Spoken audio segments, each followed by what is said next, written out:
Hey, good evening, USA, International, Canada, Long Island, aka Strong Island, the tri state areas of New Jersey and Connecticut, plus the five spots of Brooklyn, Bronx, Manhattan, Staten Island, and Queens. This is your man and homie G Money Stacks, aka the Gregonator. Rhymes with now or later. Yo, host with the most, misunderstood, lonely nomad, unstoppable, independent podcaster, creator, YouTuber, and of course, Queens, New York native who is also a New York Giants fan and New York Mets fan from the neck of the woods of Laurelton, Queens, New York. And you are now rocking with me by listening, streaming, tuning in, and watching the 426th episode of Off the Meat Rack Chainz New York Avenue podcast. We're live and direct from StreamYard alongside with the comfort of my room where I do my podcast recordings, and of course, speaking of StreamYard, if you'd like to get in on the action on where you can actually do your hold on one second, folks. Hold on.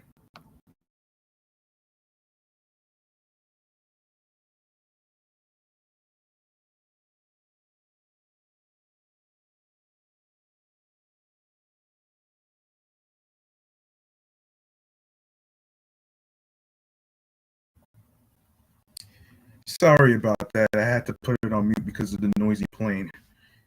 Anyway, as I was saying before, if you'd like to get in on the action on StreamYard, you can make an account by email address or your podcast email address. You can do your live streams on many options.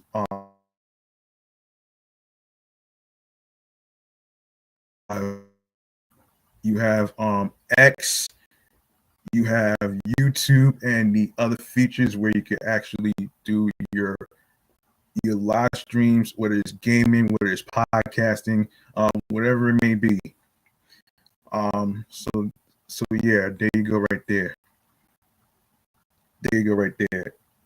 And if you are new to this channel and time watching the comedy show platform of Off the Meat Rack Chainz New York Avenue podcast,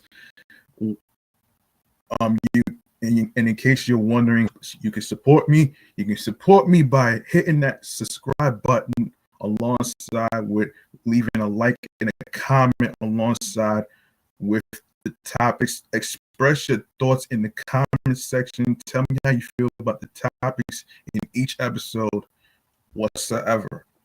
And yes, I have a lineup of topics to talk about here. And before I get started with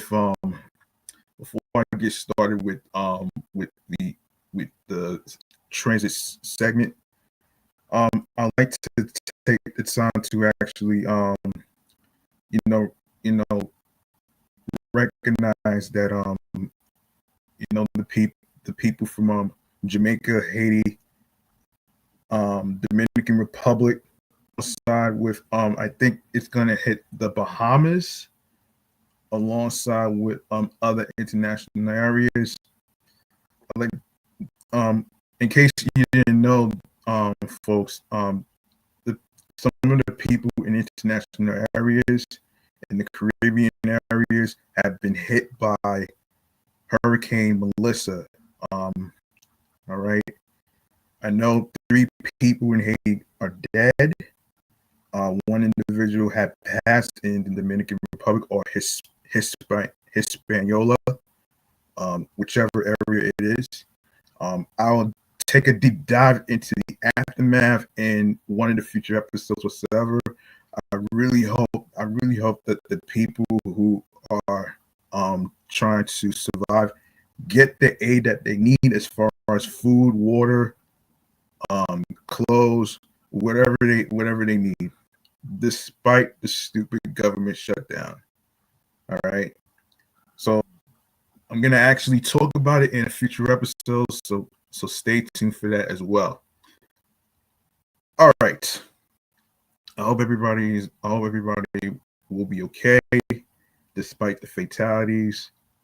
Um, Prayers goes to the folks in Jamaica, Cuba, Dominican Republic, alongside with Haiti, alongside the Bahamas and other international Caribbean areas. All right. So there you go, right there. All right. What do you say? What do you say we get into all the action in transit news with this? The New York Met and get into this topic right here.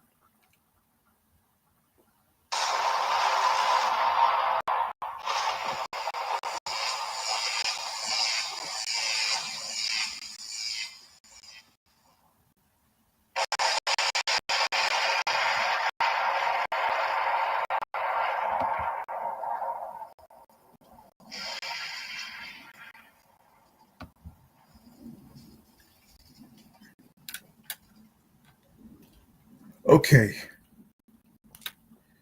Okay. Hold on a second. All right. All right. Let's start off with this.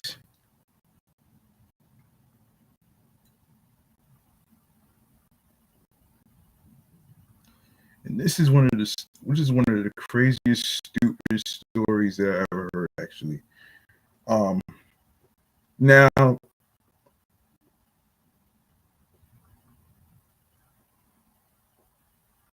now last month, here's what's happening here. Hang on one second.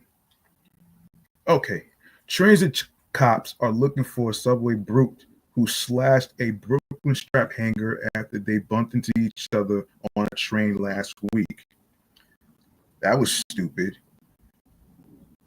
According to police sources, the violent attack occurred on at approximately 5:23 p.m., which took place on August 29th aboard a Queens-bound A train near the Hoyt Schermerhorn Streets station.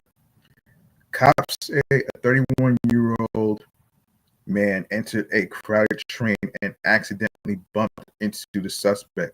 Becoming enraged, the perpetrator yelled something the victim did not understand before pulling a sharp object from his backpack. That was stupid. What the hell was this fucking guy thinking?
Okay, law enforcement sources said the brute then slashed the commuter across his face and left wrist as the train then departed at the Hoyt Schermerhorn stop before officers from the 84th Precinct and NYPD Transit District 30 could apprehend him.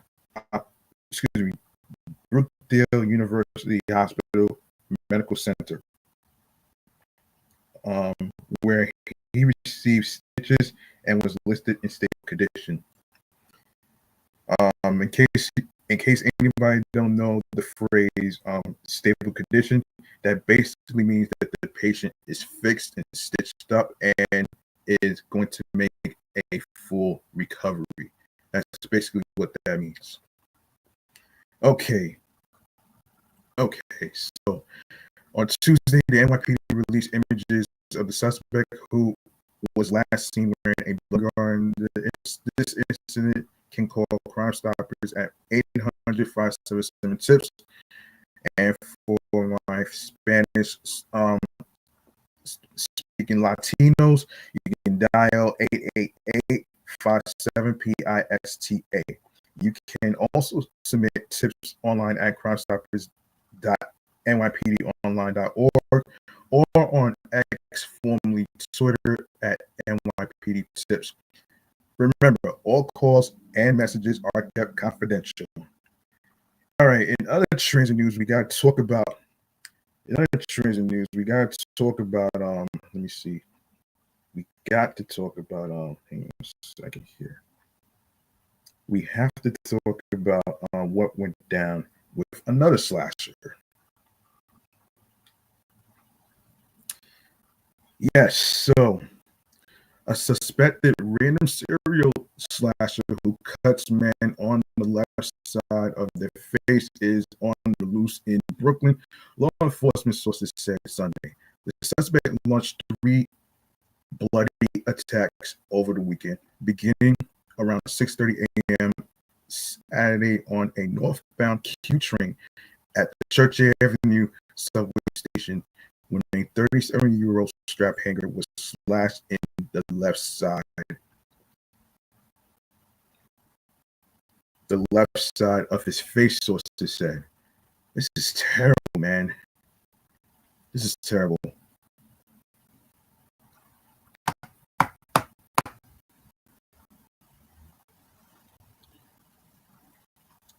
Okay.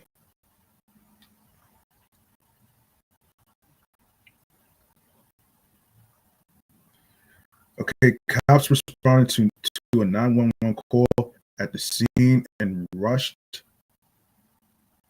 the victim to Kings County Hospital, where he was listed in stable condition, according to the police. Then struck again, attacking a 53-year-old man at the intersection of Foster Avenue and New York Avenue, again, leaving the victim with a slash to the left side of his face, sources said. Damn, this shit is really getting out of hand, man, with all these slashings. And you wonder why a lot of people don't feel safe. And the thing with the MTA fare hikes and stuff, man, I don't think the MTA really realized that there's still slashes on the loose. There's still slashes on the loose. It's like, and as I was saying in the last episode about the, hold on one second.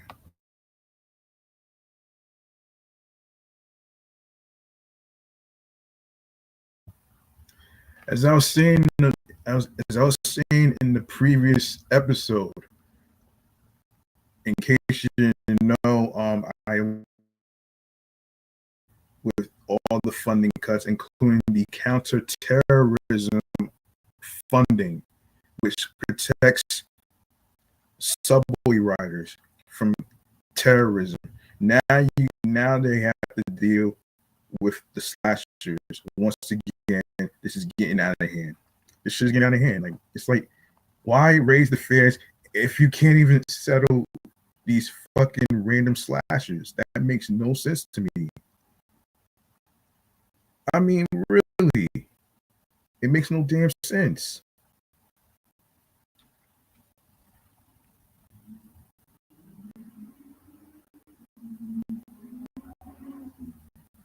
This is crazy.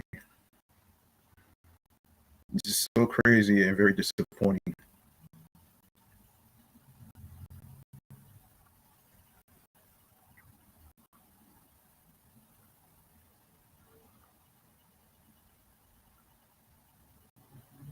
Hold on. Okay, there you go. All right.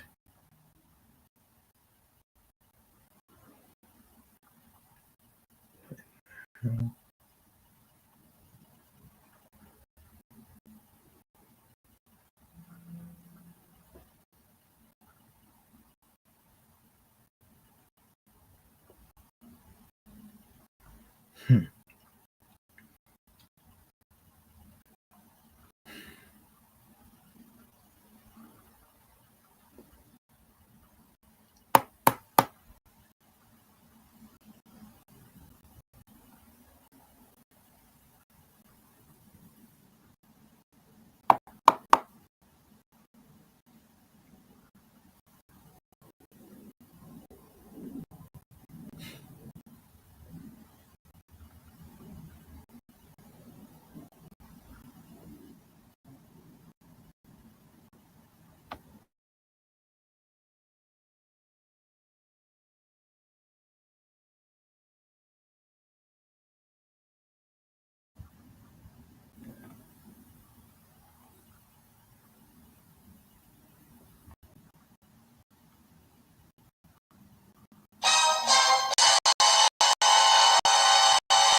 All right.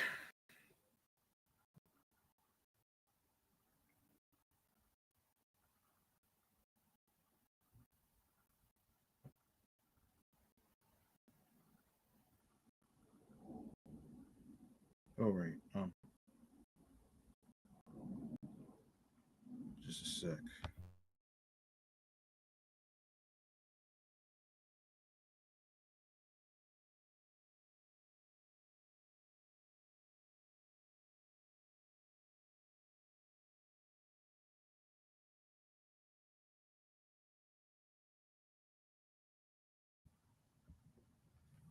He was also taken to Kings County Hospital in stable condition, sources said. The latest attack occurred shortly before 7 a.m. Sunday in front of 3311 and again slashed to the left side of the face, according to police. The victim was also taken to Kings County Hospital in stable condition also. This is getting crazy with these crazy random attacks.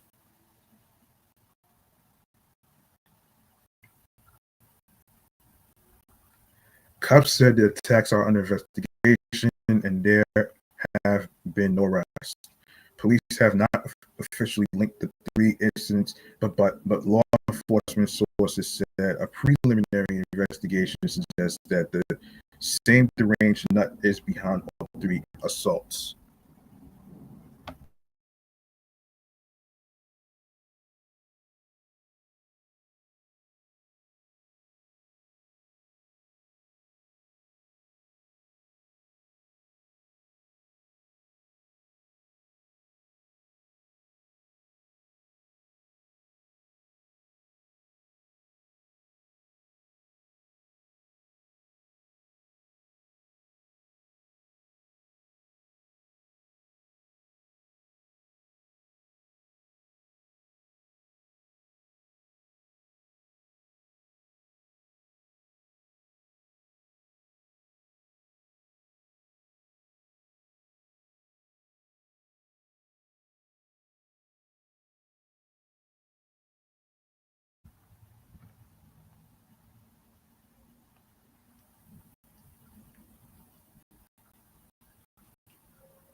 Yeah.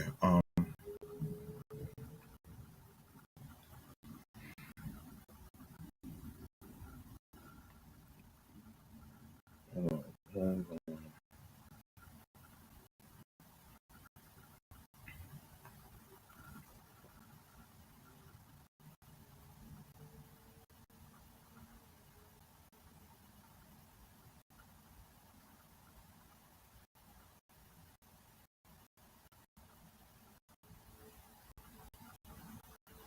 Okay, we got one more transit topic to talk about here, and that is the Greater Greenways NYC bike walking um,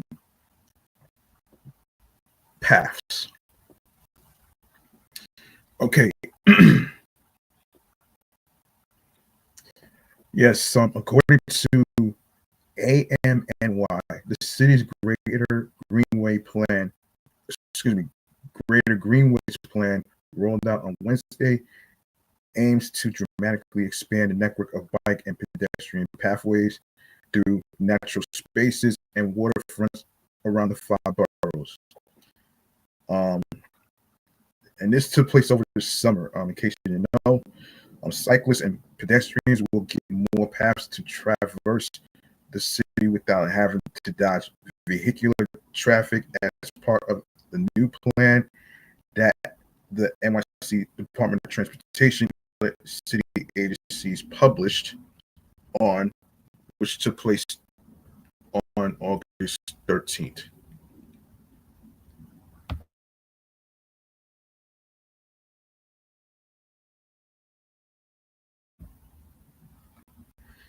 DOT Commissioner Edonis Rodriguez discussed details of the plan, which includes dozens of miles of paths that would connect fragmented segments of greenways, parts of the five boroughs used for transportation, recreation, and public access to parks. NYC already consists of 506 miles, made up of 347 miles of off-street paths and 159 miles of on-street paths.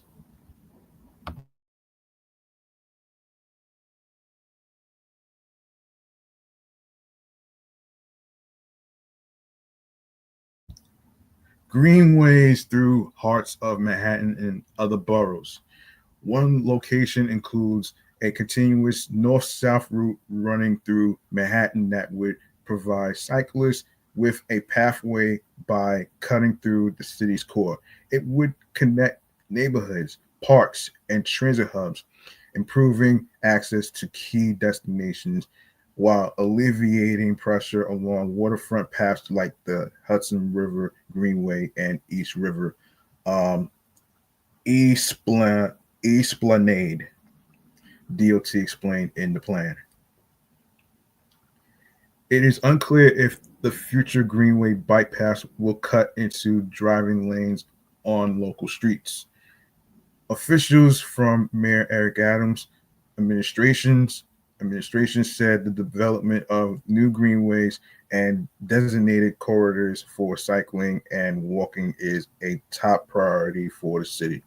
Additionally, the city announced in 2023 a planning process for expanding greenways in the outer boroughs, with 6 new early action implementation plans.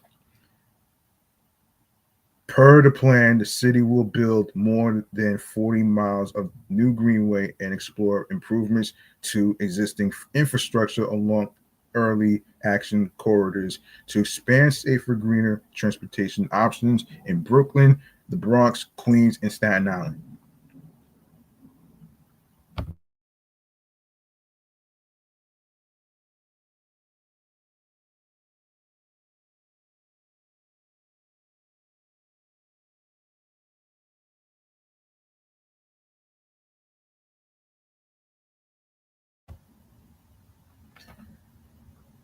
In quote, public spaces create vibrant spaces where New Yorkers can move, play, and thrive. And our administration is committed to increasing access to public spaces like parks and waterfronts for every New Yorker, said Mayor Eric Adams.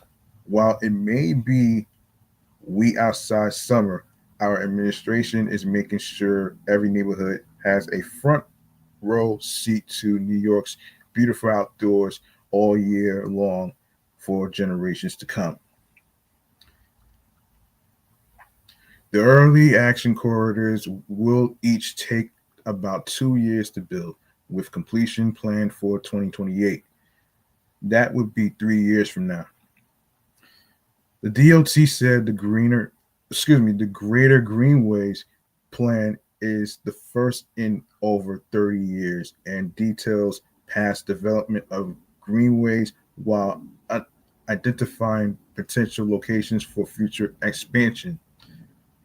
Um, the plan also includes other opportunities for integrating greenway projects into transportation planning.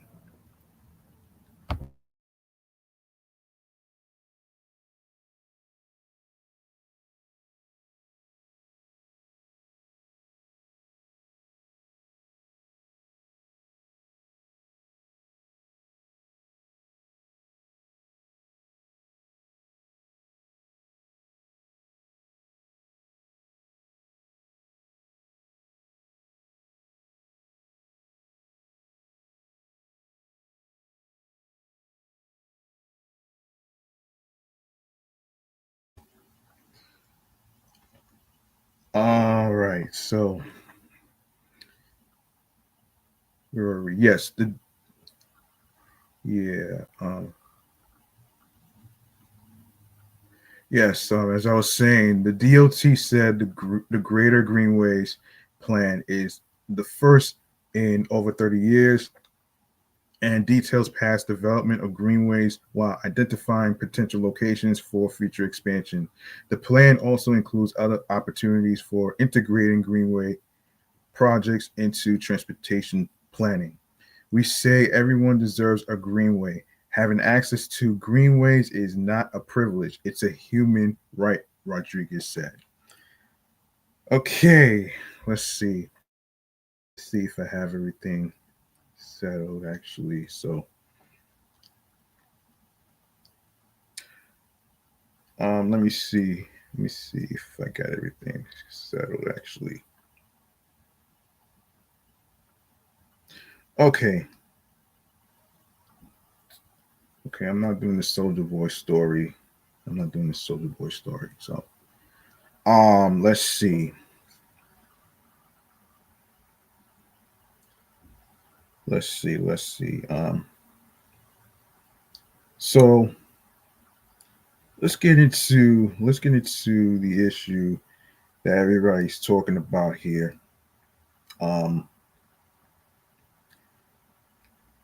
everybody's talking about the whole issue. What's going on with the fight between Medicare and Medicaid. Um, in case you don't know what I'm talking about, I will gladly break this down and enlighten you of what's going on with all this crazy bullshit that's going on. Um, so so we're gonna get into a segment that I like to call. Hang on a second.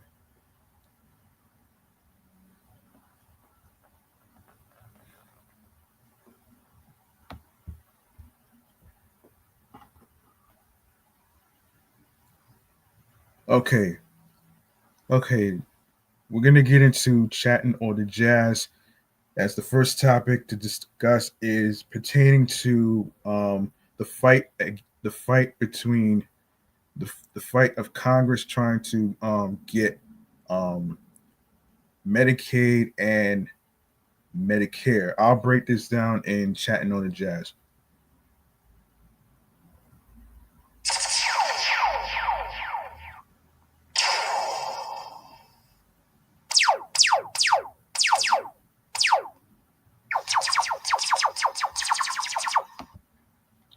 Okay.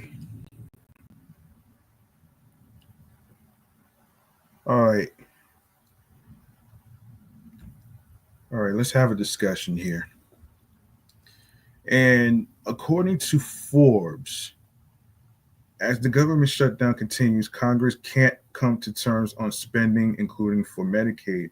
It's easy to confuse Medicare with Medicaid, but there are several key differences.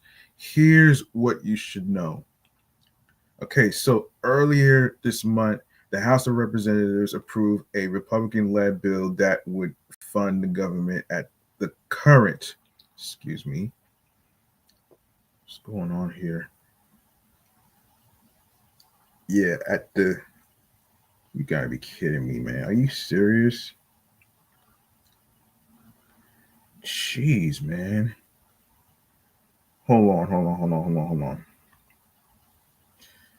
Hold on.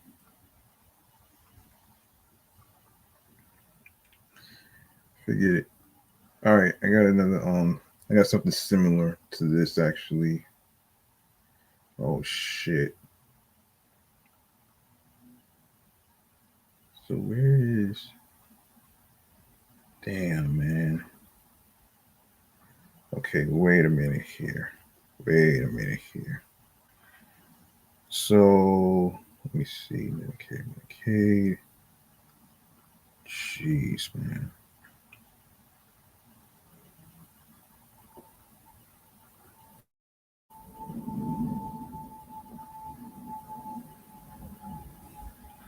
Hold on.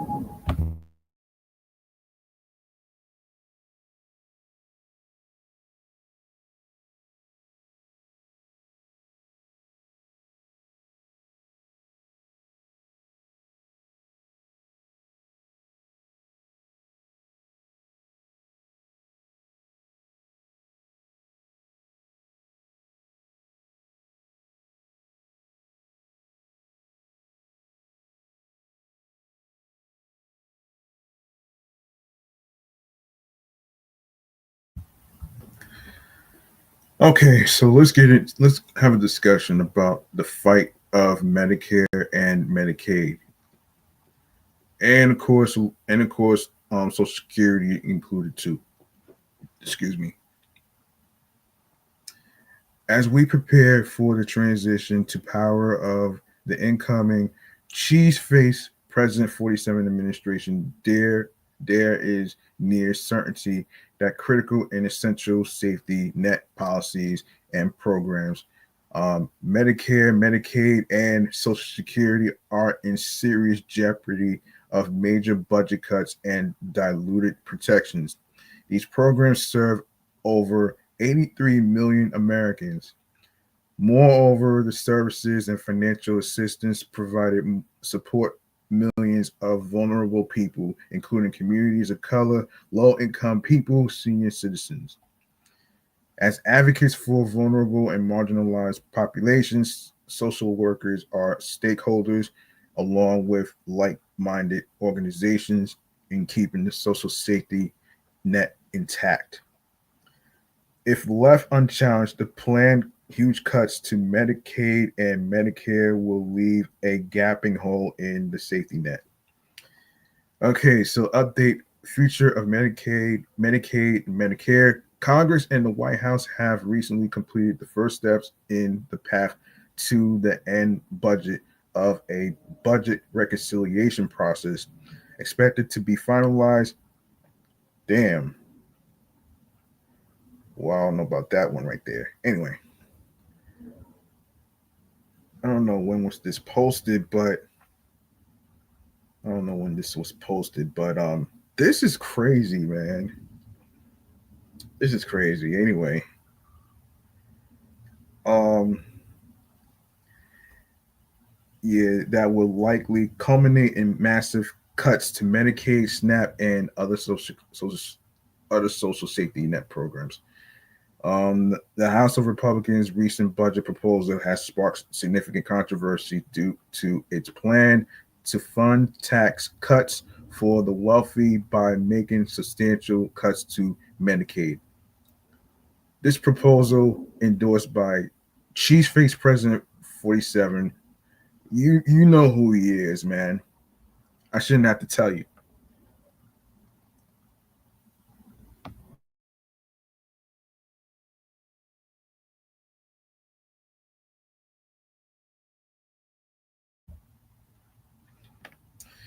Aims to extend the 2017 Tax Cuts and Jobs Act, which primarily benefits high income earners. To offset the cost, the budget includes $880 billion in cuts to Medicaid, a program that provides essential health insurance for low income Americans. Now that we have the Republicans' official proposed reconciliation budget that includes um, recommended offsets to cover the between 4.5 $4.6 trillion in cheese face president 47 tax cuts, um which really fucking sucks though.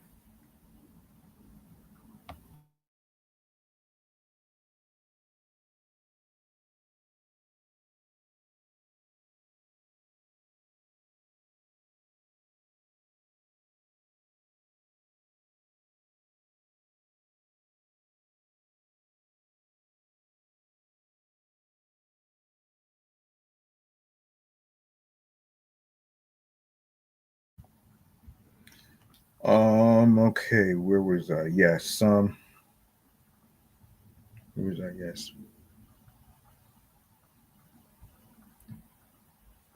Yeah, to offset the cost, the budget includes $880 billion in cuts to Medicaid, a program that provides essential health insurance for low income Americans.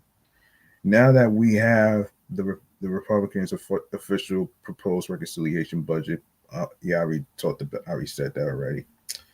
Um, we said that already.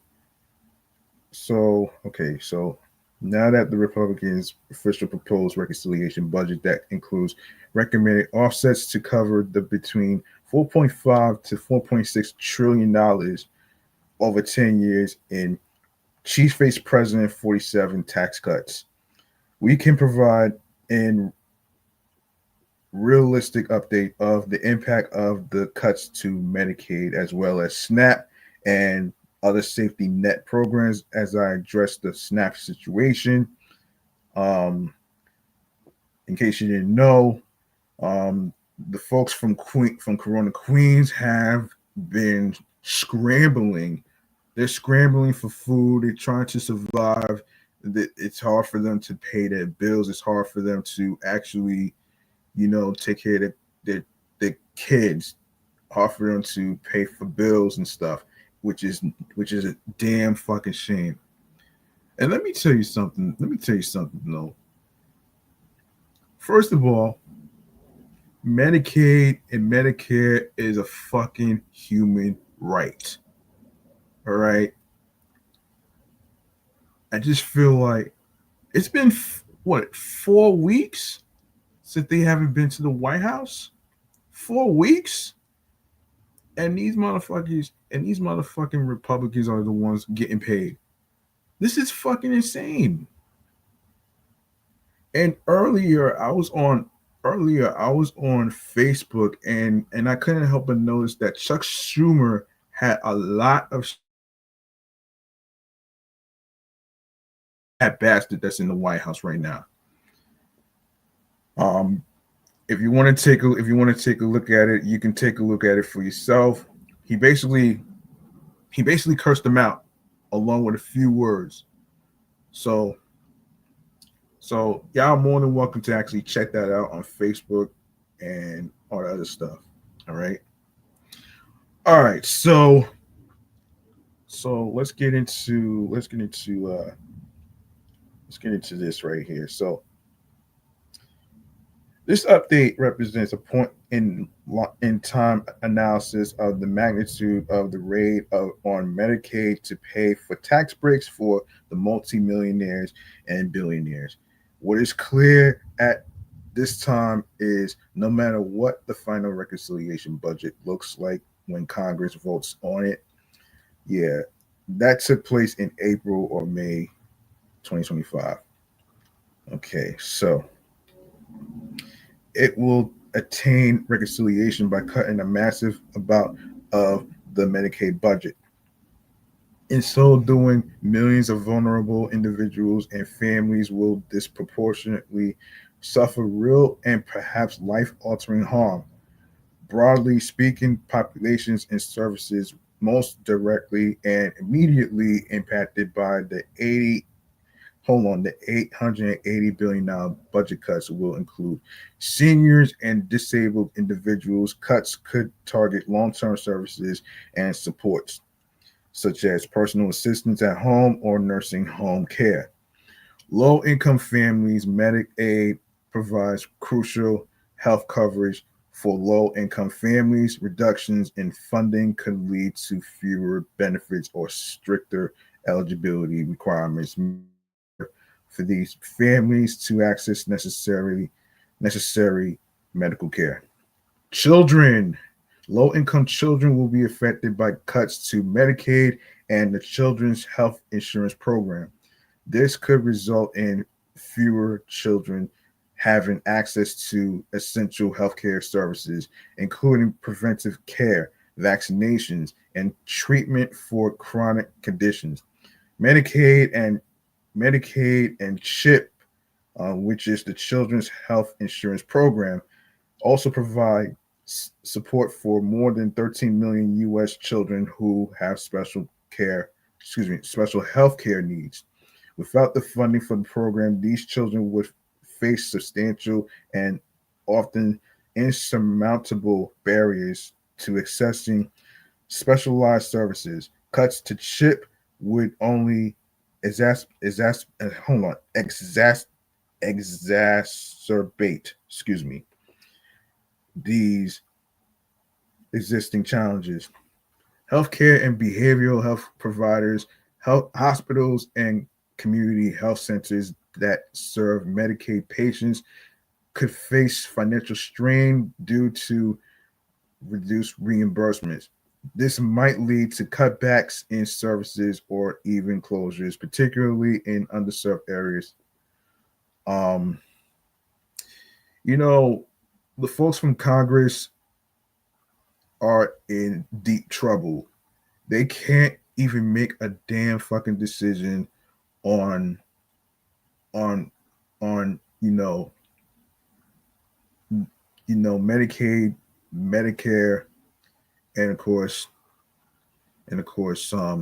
the idiots the idiots in the White House, including the Republicans, haven't been at the White House in years, and they haven't even come to the table to actually negotiate, and it's fucking ridiculous. And if it goes on to 5 weeks of the government shutdown, every fucking body is going to be pissed. It's bad enough that the TSA agents who work at airports, like the ones in New Jersey, the ones at LaGuardia, JFK, are not getting paid because of the bullshit that's going on with cheese face President 47 and his greed and selfishness. So instead of helping the people in the USA, and of course, yeah, all 50 states whatsoever, he decides to take the money to help the people in Argentina. You fucking idiot, man. You know good and hella well you are so greedy. You only care about the rich. You only care about the fucking rich. And it is a damn shame. It is a damn shame that a lot of people voted for your crazy stupid ass.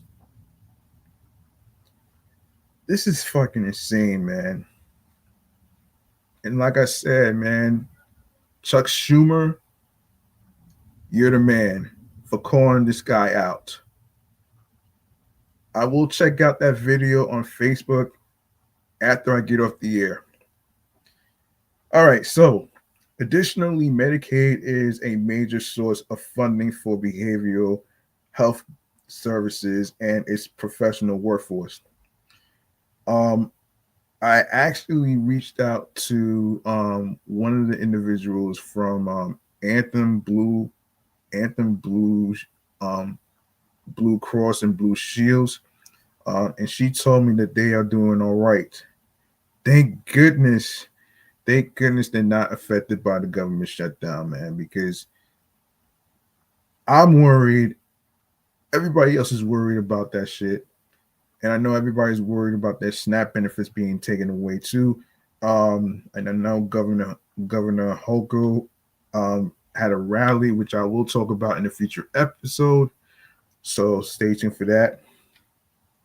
Um, so yeah, so yeah. Therefore, the projected hundreds of billions of dollars undoubtedly be disruptive, leading to workforce shortage and diminishing quality of care. Behavioral health access to care will be compromised by the planned Medicaid cuts.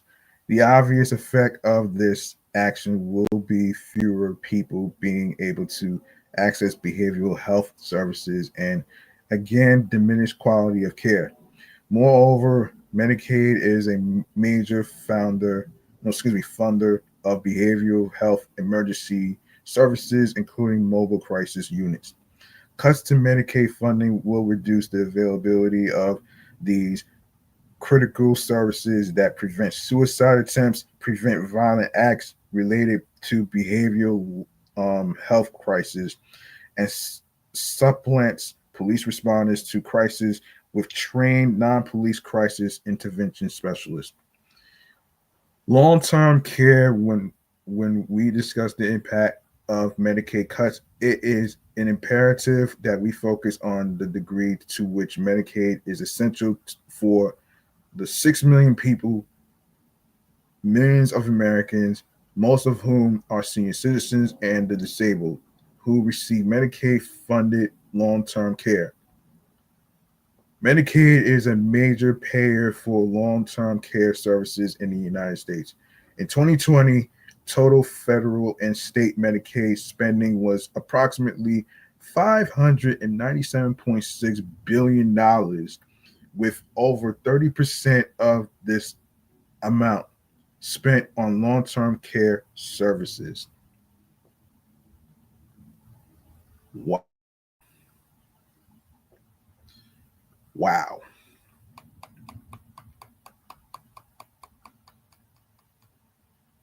That's a lot of money.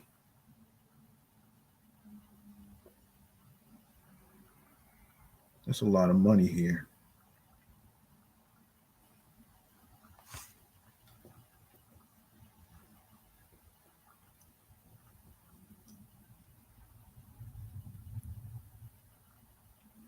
Hold on one second.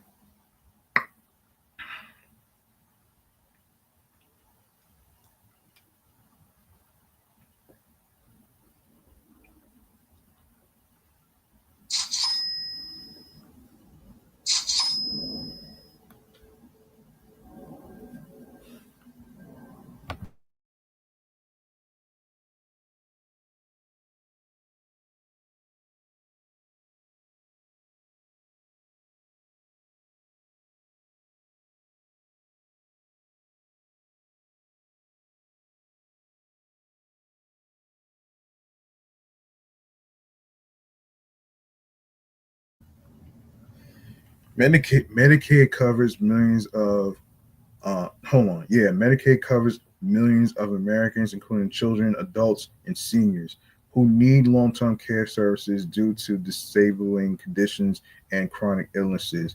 The coverage includes a range of services from institutional care, such as nursing homes, to community-based services like in-home personal care and adult daycare. The significance of long-term care to an analysis of where we are at this stage of the plan to gut Medicaid is that directly and indirectly, long-term care affects Americans in numbers well beyond the 6 million Medicaid long-term care recipients. Most, as most middle-aged children of aging parents can attest to, arranging for assisted living and nursing home care is unaffordable for not only low-income seniors, but for those with middle-class income. This is regardless of property or retirement income assets. For those reasons, in normal times, budget cuts that decimate funding for long-term care would trigger outrage from most Americans, but these are not normal times. Hmm.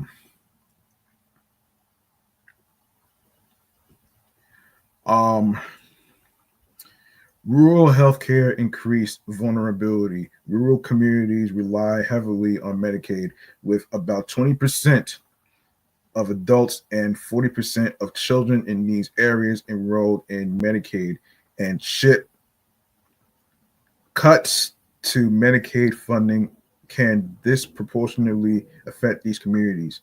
Overall, Medicaid cuts will severely impact the health and well-being of rural communities, making it harder for residents to access the care they need. In anticipation of significant Medicaid funding reductions, the impact will be reflected in the following areas: financial strain on rural hospitals.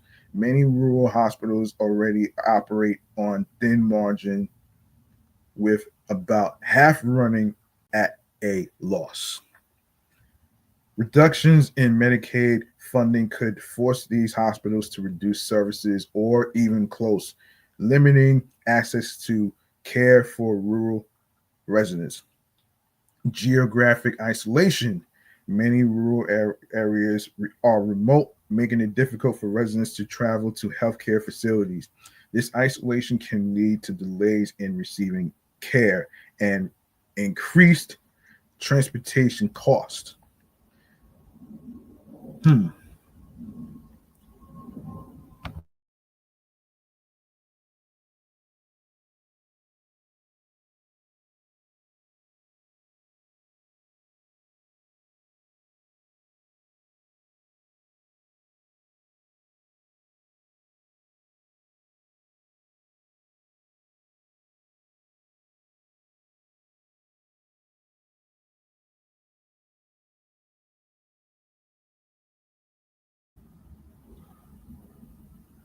Workforce shortages. Rural areas often face a shortage of healthcare professionals, including doctors, nurses, and mental health providers. This shortage can result in longer waiting times for appointments and limited access to specialized care. Loss of essential services. Medicaid provides critical funding for various health services, including hospitals, clinics, community health centers, and long term care facilities. Cuts could lead to a reduction or elimination of these essential services. Cuts could lead to a reduction or elimination of these essential services. Health disparities. Projected cuts to Medicaid funding and services are likely to significantly hold on. Let me try to pronounce this. Exacerbate existing health disparities. Medicaid is a crucial financial resource in the effort to reducing health disparities that affect low income and vulnerable populations, with communities of color being especially at risk. Some key explanations of why Medicaid cuts will worsen health disparities are reduced access to care because fewer people being eligible for coverage, which means millions will lose access to essential health services. History tells us that this will disproportionately affect low income families and communities of color. Closure of healthcare facilities, reduced funding will inevitably force healthcare providers, especially those in underserved areas, to close or reduce services. This will limit access to care for many, particularly in rural and low income urban areas. Increased financial strain. Without Medicaid, many individuals would face higher out of pocket costs for healthcare, leading to financial strain and potentially causing them to forego necessary medical treatments. Worsening health outcomes. Lack of access to preventive and primary care can lead to worsening health outcomes, including higher rates of chronic diseases and preventable hospitalizations. This would further widen the health disparities gap. Overall, the proposed cuts to Medicaid funding could have devastating effects on the health and well being of millions of Americans, particularly those already facing significant health disparities. Work requirements as a barrier to Medicaid eligibility. Work requirements for retaining eligibility for entitlement services are not new. However, with respect to Medicaid specific work requirements, the following timeline is important to our update because it speaks directly to the link to such requirements and Cheeseface President 47 administration's disdain for the Medicaid program. Pre 2017, Medicaid eligibility was primarily based on income with no work requirements. 2017 to 2021, the Cheeseface President 47 administration approved Section 1115 waivers allowing states to implement work requirements. However, many of these were struck down by courts and rescinded by the Biden administration. Thank goodness.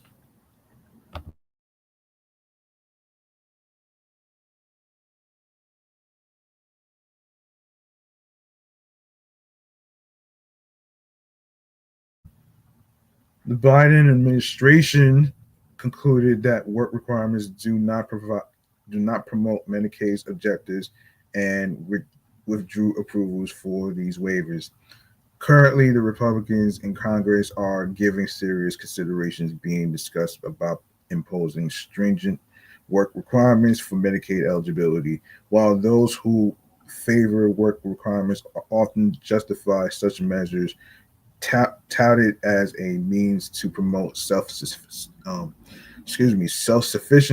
and reduce dependency on Medicaid. The real reason is that work requirements reduce Medicaid rolls by millions, thereby pointedly lowering the federal Medicaid budget.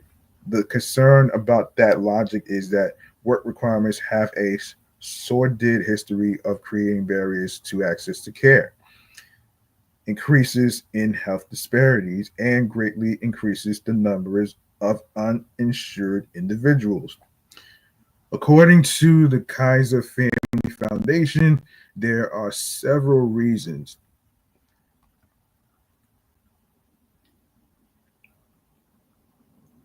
Yes.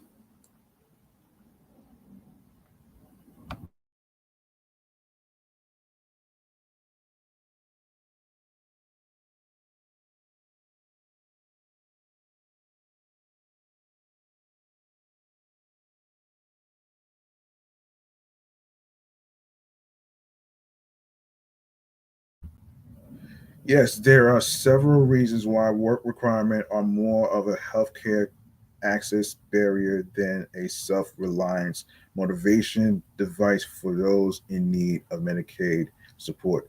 These factors are they are unnecessary because among adults under age 65 receiving Medicaid, 92% were already working full or part-time or not working due to allowable reasons such as caregiving responsibilities, illness or disability or school attendance.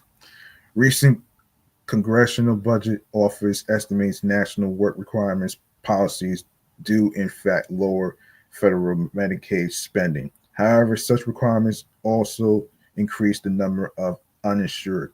For example, CBO estimated that if there were a national Medicaid work requirement, an average of 15 million enrollees would be subject to the requirements, and of that number, 1.5 million would lose eligibility for federal funding.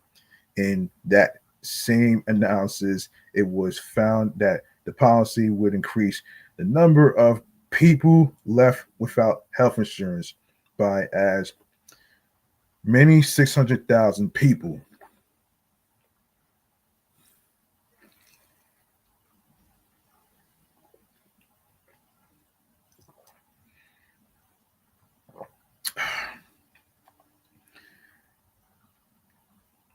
Um, Another problematic issue with these requirements is that research suggests that Medicaid work requirements are confusing to enrollees. Lack of awareness and confusion about the requirements can be common.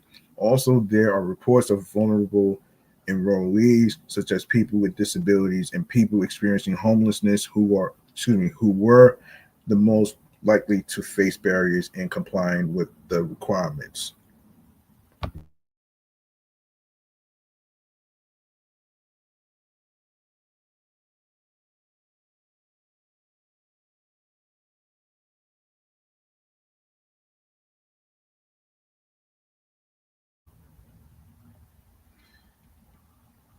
In conclusion, the important takeaway from this update is that with the impending final vote on the budget reconciliation package being only perhaps 60 days away, there is a near certainty that Medicaid's budget allocation for the next 10 years will be greatly reduced. Other takeaways include there is little doubt that the cheese face President 47 administration and Congress will vote for a tax break for super rich for as much as $5.6 trillion in tax breaks over a 10-year period. That's fucking terrible, man. This man is greedy, man. This man is fucking greedy. The provider community, including social workers, must prepare in the face of Medicaid reductions to assist their clients' patients to function given the likelihood of unprecedented gaps in critical health and behavioral services. The healthcare advocacy and health equity community must commit themselves to prolonged social actions and political mobilization to mitigate and reverse the impact of this attempt to shred the social safety net. A first step, um, hold on.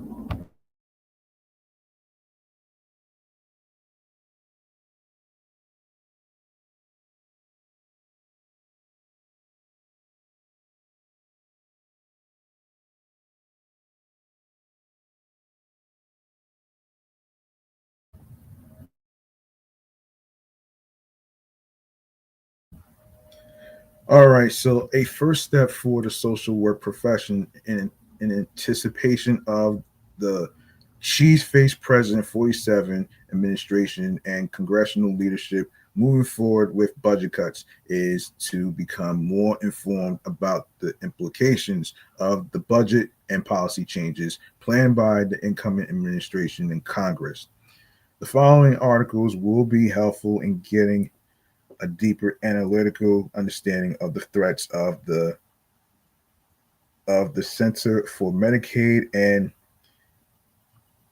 no, excuse me, Medicare and Medicaid services budget and for proportion population. Excuse me. Man, this is so fucking insane. Um, hold on, let's see. Let me see if I can find any articles in regards to the fight for Medicaid and for Medicare, actually, to be exact. Um, yeah.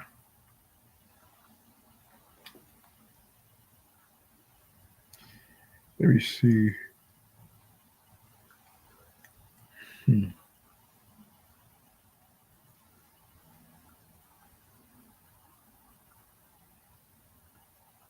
Okay, let me see. Let me see. Let me see.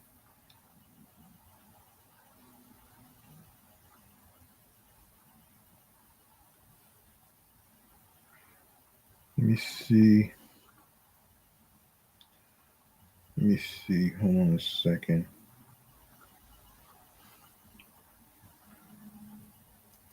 This is insane, man.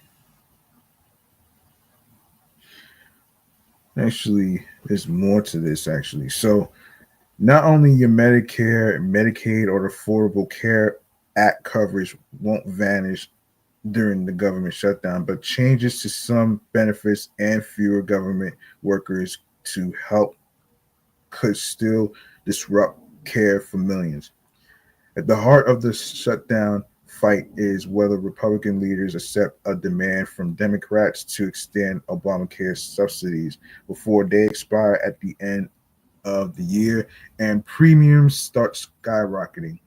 Democrats also sought to undo cheese face President 47's Medicaid cuts, but the GOP has shown no interest. Fortunately for everyday people, core programs like Medicare and Medicaid will keep running because their funding is built into law. But a popular Medicare benefit, telehealth, has already ended for many, and so called discretionary programs such as community health centers may be at risk unless Congress acts soon. More than 167 million people, roughly half the U.S. population, according to data from the Centers for Medicare and Medicaid Services, are covered by the programs. Here's what the shutdown means for healthcare coverage: Medicare and telehealth. One of the first casualties of the shutdown are telehealth services offered to people on Medicare. A slamdemic era rule that let Medicare patients see doctors from home, not just rural clinics, and expanded which providers were covered expired Tuesday, cutting off access to many homebound seniors. The service will remain expired unless Congress includes funding in a coming bill. That means telehealth coverage will revert to pre-slandemic rules, under which it was largely limited to people um,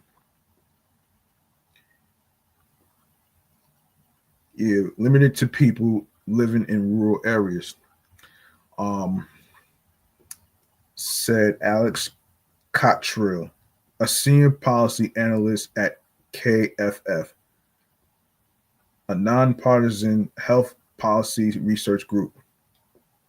Um, the policy had a few exceptions, which allowed coverage for people on home dialysis or those who experienced strokes.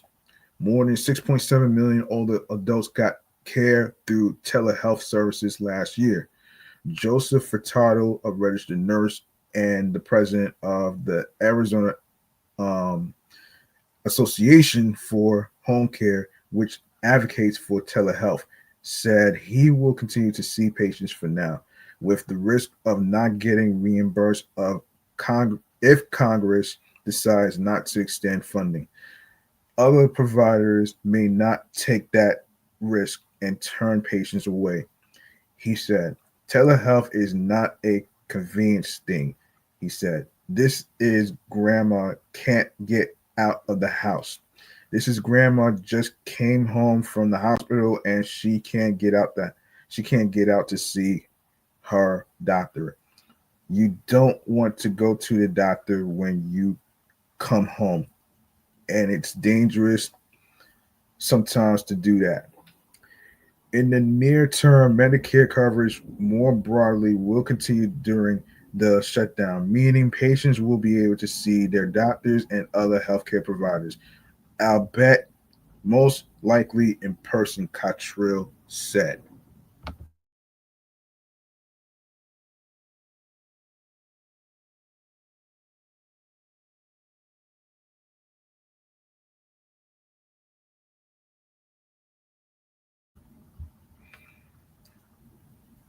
Because Medicare is categorized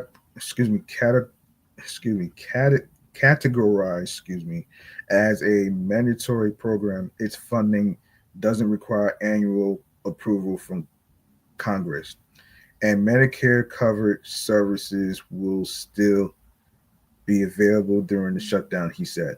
Patients may have longer wait times when they call Medicare, Cottrell said, and providers might experience some delays in payments due to some agency workers being furloughed. Now, on to Medicaid. Coverage for people enrolled in Medicaid, which is jointly funded by states and the federal government, will also continue through the rest of this year and some of next year, according to CMS. In a statement on its website, CMS said it will have sufficient funding for Medicaid to fund the first quarter of fiscal year 2026. Art Kaplan, the head of the Division of Medical Ethics at NYU Langone Medical Center in New York City, said it's very likely that the agency will get additional funding by then. It's slim chances the shutdown would last that long, he said.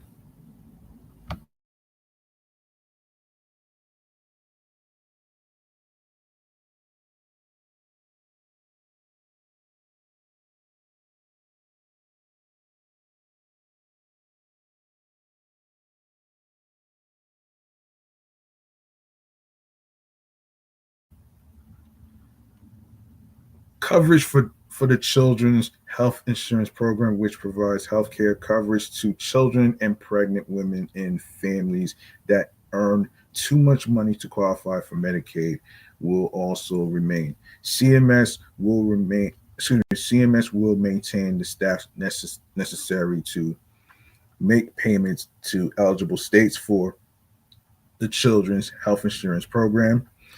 Um, the agency said. Obamacare subsidies. People will still be able to get coverage through their ACA plans too, but there could be consequences, Kaplan said. If Congress decides not to extend the ACA enhanced subsidies in the coming bill, the sticking point for Democrats who want to see the subsidies continue, um, that's tough, man. The enhanced subsidies were enacted in the 2021 American Rescue Plan, which made ACA plans affordable for many middle class families. The Inflation Reduction Act of 2022 extended the subsidies through 2025. Without the subsidies, out of pocket premiums could grow by as much as 114% next year, according to a KFF analysis. When ACA open enrollment began, first families could face sticker shock, Kaplan said. And even if Congress restores the subsidies later in the year, some people may decide not to sign up because no, believing costs will stay high. If they don't do something in 30 days, people are going to see big jumps in their health insurance, Kaplan said. There could be a major political risk to Republicans and Cheeseface President 47 if they don't extend them, he added. These are not people desperately poor. These are often people who are in the working class who use the subsidy to get access to health care when it doesn't come through their job. He said, I think they've been somewhat supportive of Cheeseface President 47 and MAGA, and they will not be happy to see that.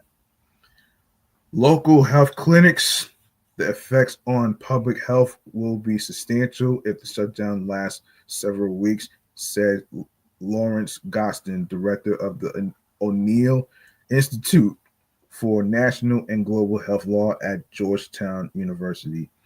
Many functions of CDC will be affected, such as disease surveillance and funding for states and local health departments. Gostin said the Centers for Disease Control and Prevention provides support for tracking respiratory diseases like COVID and the flu and provides grants to states, including for chronic disease prevention and vaccine programs. Funding for federal qualified health centers has already expired with the shutdown, but the clinics are unlikely to be affected, at least for the time being, according to the National Association of Community Health Centers. Those centers should not experience an immediate disruption in funding, Amy Simmons, an NACHC spokeswoman, wrote in an email. Simmons said the group has been in contact with the Health Resources and Services Administration, where officials said there is enough money set aside to maintain CHC operations and staffing while government services are paused. The number of people seeking care at community health centers has reached its highest in decades, Simmons said, to 52 million. 52 million. Damn. Emergency services, such as those provided by the Federal Emergency Management Agency, may be reduced or delayed, Gostin said, as well as funds for ongoing and new biomedical research. The longer the shutdown goes, the greater the risk to public health, he said. The shutdown has life-saving impacts on America's most vulnerable citizens. Yes, this is so true. This is so true, man. And if the people from Congress and Republicans don't get their shit together and not think about themselves and think of the American people, it's going to be a bigger catastrophe. It's going to be a disaster. And like I said before, Healthcare is a fucking human right. Whether it's Medicare or Medicaid, it's a human right.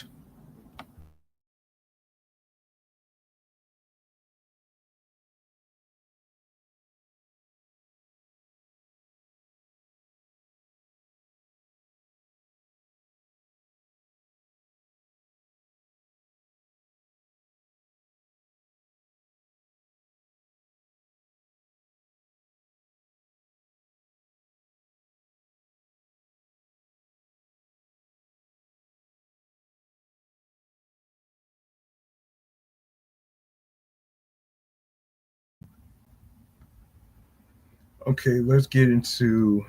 I forgot this. I forgot this actually. Hold on. Um, hold on one measly second. So,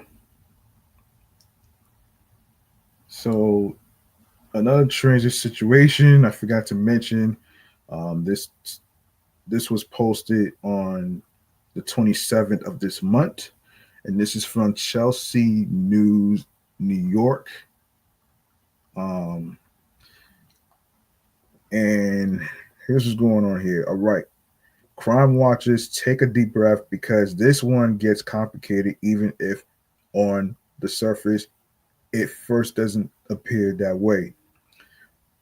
The October 22nd announcement by Manhattan District Attorney Alvin Bragg Jr. seems simple enough. Jamal Banks, age 53, had been sentenced to 10 years in state prison for stabbing a 35-year-old man on New Year's Day, 2025. While both men were aboard an Uptown 2 train that had stopped at the 7th Avenue and 14th Street subway station. Jamal Banks stands convicted of an extremely serious assault charge for stabbing a man with a dangerous weapon while on board a subway car, said Bragg. This vicious attack left the victim with significant injuries. New Yorkers deserve to feel safe riding our subways, and we will continue to hold accountable those who cause harm and put their safety at risk. Banks pleaded guilty to the first degree assault back on September 17th, excuse me. If one is curious why Banks did this after having pled not guilty following his arrest, consider his first crime. As admitted in Banks's guilty plea, and according to court documents and statements made on the record in court on January 1st, 2025 at approximately 9:30 a.m. Banks was sleeping on the seat of an Uptown 2 train. The DA's summary continues in quote, as he slept, a man took Banks's suitcase, brought it to the adjacent subway car, took out Banks's blanket, and went to sleep on a subway seat. Banks woke up as the train stopped at the 14th Street and 7th Avenue station looking for his suitcase. Banks entered the adjacent subway car to find his suitcase and approached the man who was sleeping with Banks's blanket. Banks ripped off the blanket off and yelled at the man while holding a knife. As the victim started to walk away, Banks stabbed him once in the back, puncturing the victim's lung with a 5 centimeter deep laceration. Oh boy. Oh boy. This is insane. This is fucking insane.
Yeah.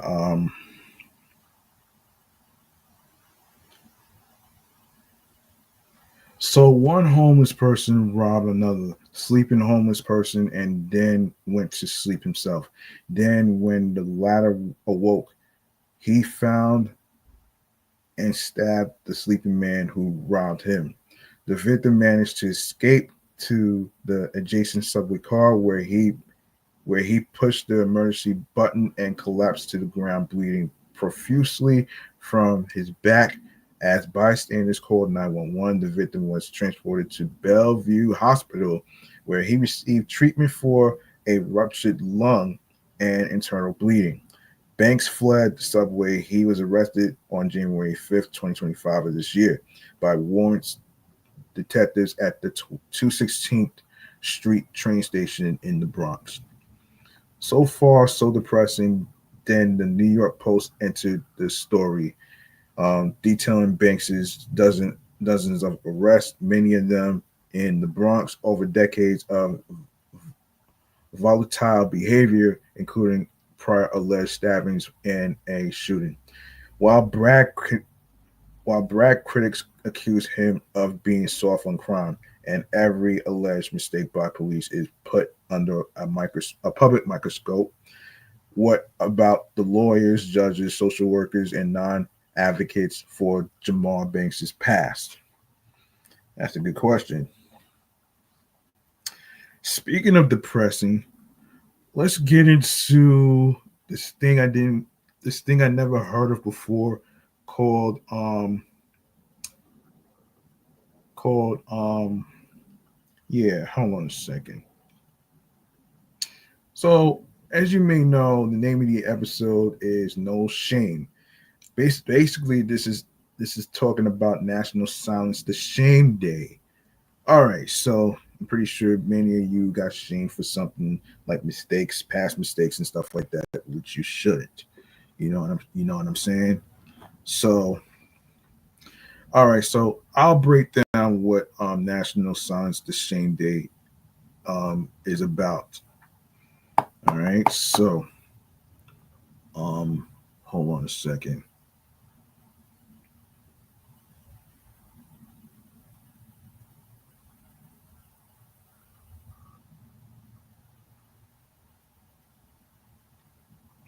All right, so National Silence the Shame Day has been observed, which takes place every year on May 5th since 2017.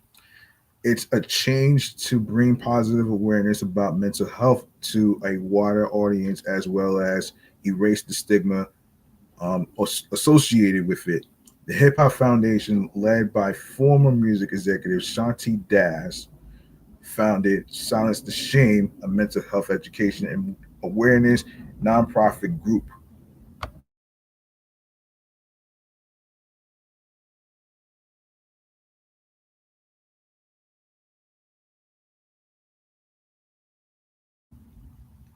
Activities like outreach programs and wellness training hope to ease the shame associated with mental illness, as well as provide mental well-being support.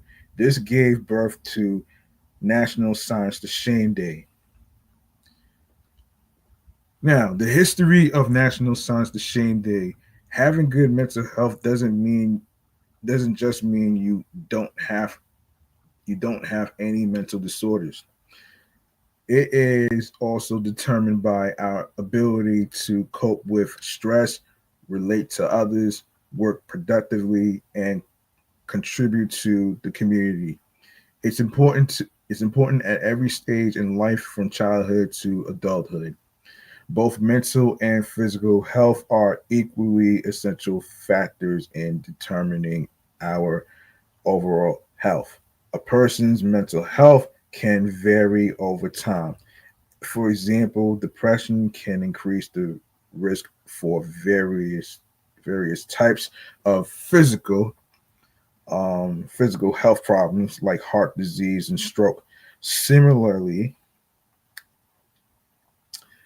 the presence of chronic physical conditions may lead to mental illness. Poor mental illness can result when someone is unable to cope with the demands of life, economic difficulties, or working long hours. Mental illnesses are one of the most common health issues we face today. A report prepared by the U.S. based Substance Abuse and Mental Health Services Administration found that 1 out of 20 adults experiences serious mental illness each year. According to the Centers for Disease Control and Prevention, at least 1 in every 25 American lives with a serious mental illness, such as bipolar disorder, major depression, or schizophrenia. Chemical imbalances in the brain, adverse experiences such as trauma or abuse, chronic medical conditions, and feelings of isolation can cause mental illnesses. Many experiencing mental health challenges don't have access to affordable care. Those who may have access suffer quietly due to the stigma involved. That's why education and awareness is vital to help those who suffer in silence get the help they need. All right, so the timeline of National Silence the Shame Day is from December 6th, 2004. The suicide hotline is launched. The National Suicide Prevention Hotline is established by SAMHSA. April 2017, Sing This Number, American rapper Logic releases a song titled 1-800-273-8255, the number for the National Suicide Prevention Hotline, to bring awareness to the hotline and the problem connected to suicide. 2020, leading cause of death, suicide is among the top 9 leading causes of death for Americans aged 10 to 64 years old. Damn. 2021, Partners in Silencing the Shame. Hang on one second. The Sony Music Publishing Company teams up with Silence the Shame on a program that brings mental health resources to its employees. How to observe National Silence the Shame Day, you ask? Read up on mental health issues, learn more about mental health conditions. Education and awareness can help you identify any issues in yourself or others in order to get proper treatment early on. Request a mental health assessment. Feel like something's off. If you feel like you may be experiencing some mental health challenges, ask your doctor to schedule an assessment. Schedule self-care. Setting aside time for a hobby you enjoy or a massage can do wonders for your mental health and wellness. All right. There are 5 myths about mental health that needs to be debunked.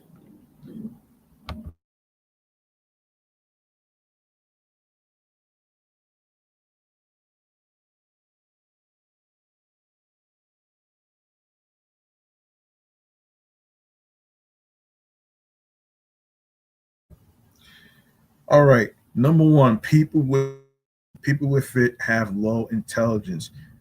Just like any physical illness, mental illness can affect people of any age, intelligence, social class, or income, income level. Number 2, bad parenting causes mental conditions in adolescence. Poverty, unemployment, violence, migration, and adverse circumstances may influence the mental health of adolescents, their caregivers, and the relationship between them. Number 3, it is a sign of weakness. People don't choose to have a mental illness, and it's not connected to being weak or lacking willpower. Number four, mental health disorders are rare. Actually, mental health issues are very common, affecting millions of people worldwide. And number five, you can't get better. Treatment with therapy and medication can help people better manage their symptoms. And some mental health disorders may also go away with time. Why National Silence the Shame Day is important, you ask? It talks about an often taboo subject. Mental health is either dismissed or swept under the rug. This day is for talking about a condition that affects more people than we are aware of. It was founded by someone in the same shoes, Shanti Das, the woman behind the Hip Hop Foundation and Silence the Shame program. Also suffered poor mental health herself. She empathized with those whom the program tries to help. It makes you stronger. People can be judgmental. I know that's right. Admitting you have a mental health issue takes courage. In the long term, being honest about it can get you the help you need. All right, so next year, 2026, Tuesday, May 5th, 2027, Wednesday, May 5th, 2028, Friday, May 5th, 2029, Saturday, May 5th, and Sunday, May 5th.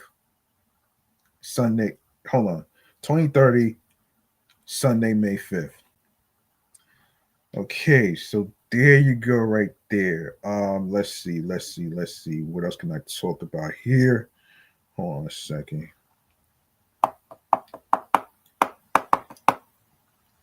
Hold on one second here, man. There is a topic that I wanted to talk about here.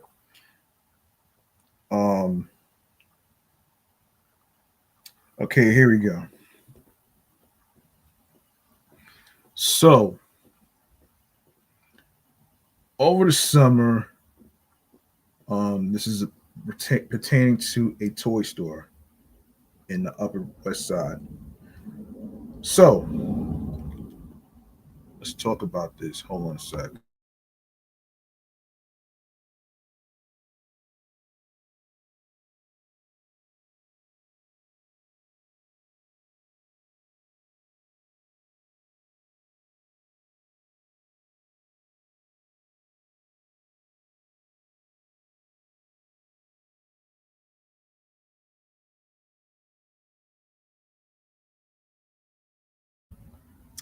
All right, so over the summer, according to the New York Post, um, this Toy Story's coming to an end.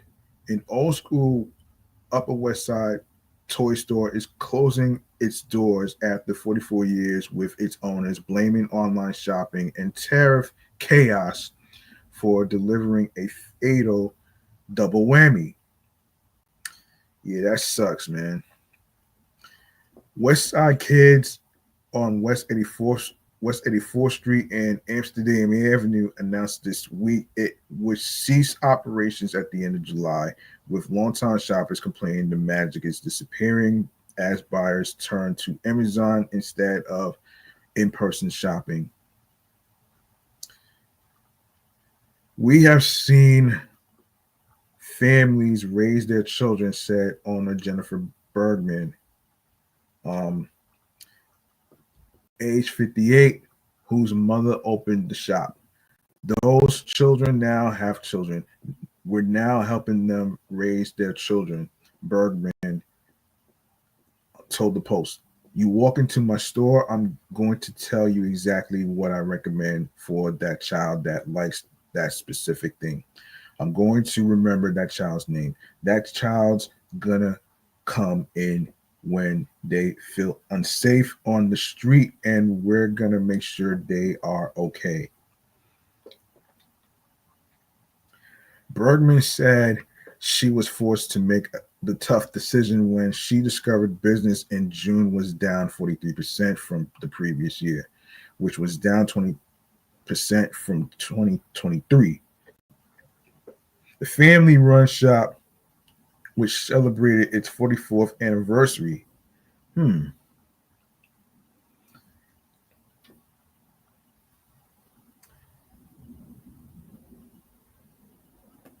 hang on.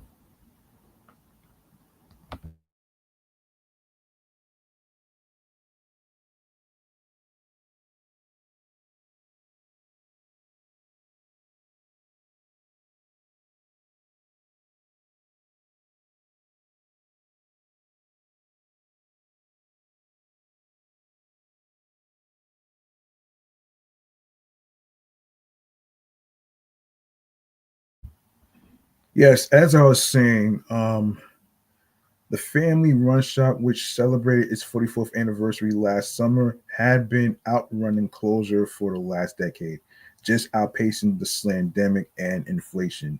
The toy store, which sells everything from Legos to clothes and books, had been in constant competition with online retailers, but was able to stay above water thanks to the loyalty of its neighborhood clientele.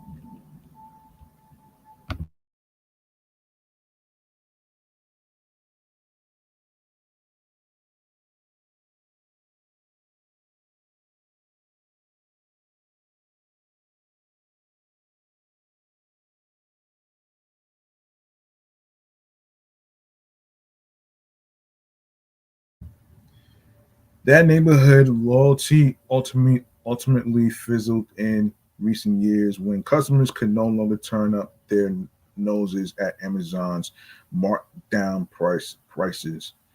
I can't compete with those prices. I don't want to compete with those prices. I run a really ethical place. I treat my staff well. I pay them well. I pay health insurance. I pay vacations, Bergman said. The high price of tariffs was the last straw, she continued. The small profit Bergman was taking home was eliminated, she said. Bergman's mother and her best friend opened the shop as a children's consignment clothing store in 1981, which slowly started selling other goodies for kids.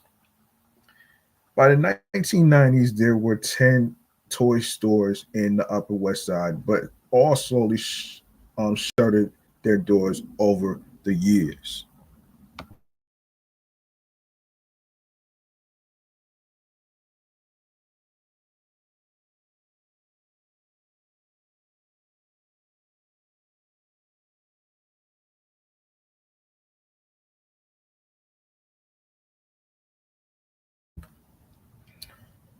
West Side Kids held on until this week's announcement, which sparked regular customers to visit the store to relish their bond, no, excuse me, their fond memories one last time.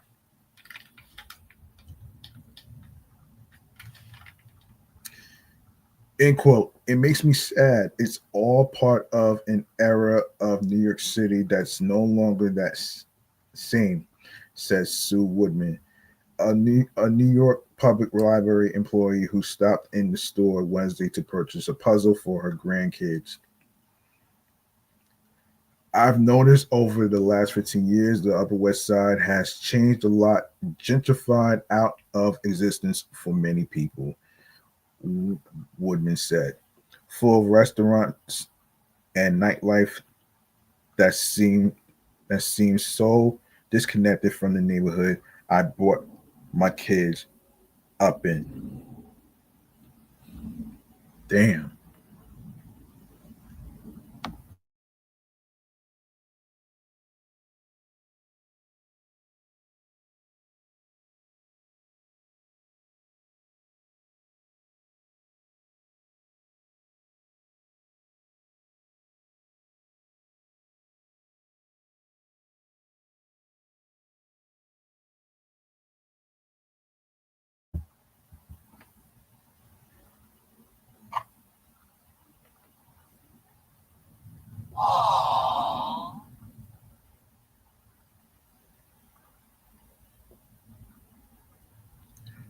Sylvia Parker, who owns a nearby gift shop, lamented the interesting stores that are no more.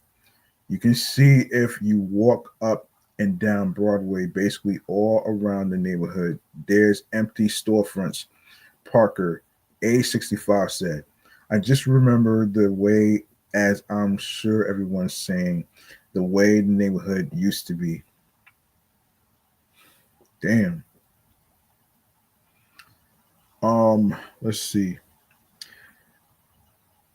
Let's see. Let's see. Um,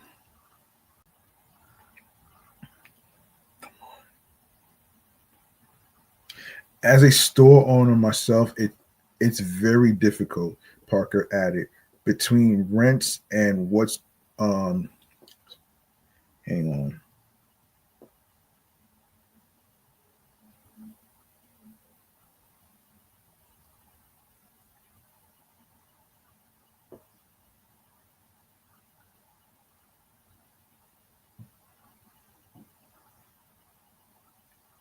Hold on 1 second.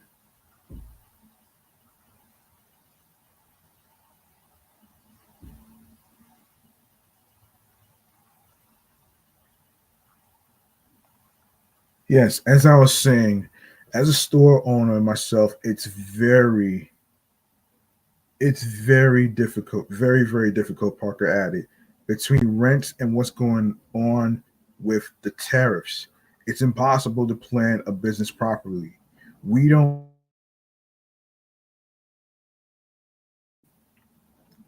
Hmm. Neighborhood mom Sarah, who didn't want to share her last name, feared the closure means she would lose memories with her daughters, aged 7, 4, and 1, bringing them to West Side Kids to pick out their Christmas and birthday gifts. It's not the same online. The magic the magic disappears, Sarah said. Coming here takes my Coming here takes me back to my own childhood. Being able to actually go to the stores and put things on my wish list and hope my parents make those dreams come true. All right. The next topic we're going to be getting into is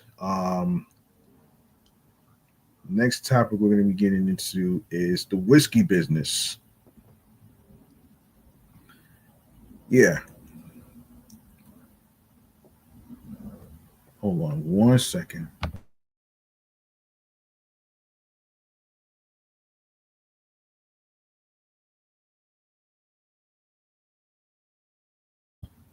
Okay. Kentucky's legendary whiskey business is experiencing its worst crisis in decades, with major distilleries shutting down and thousands of jobs at risk as the industry struggles against declining sales, changing drinking habits among Gen Z consumers, and damaging trade disputes.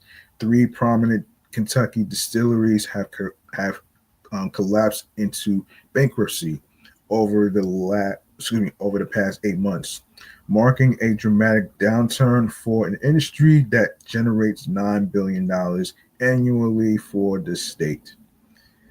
Um, LMD Holdings, which operates Luca Mariano Distillery, owes more than $25 million to creditors, while um, Garrard County Distilling faces nearly $26 million in debt.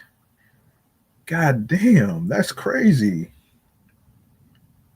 That's fucking crazy, man.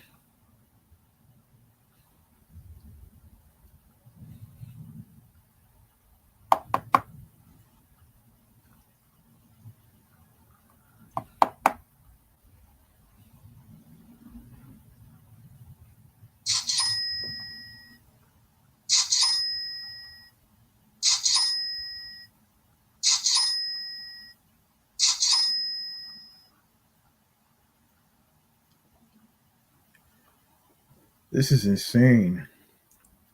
Kentucky Owl, owned by international spirits company Stoli Group, has also filed for bankruptcy protection with millions in outstanding obligations.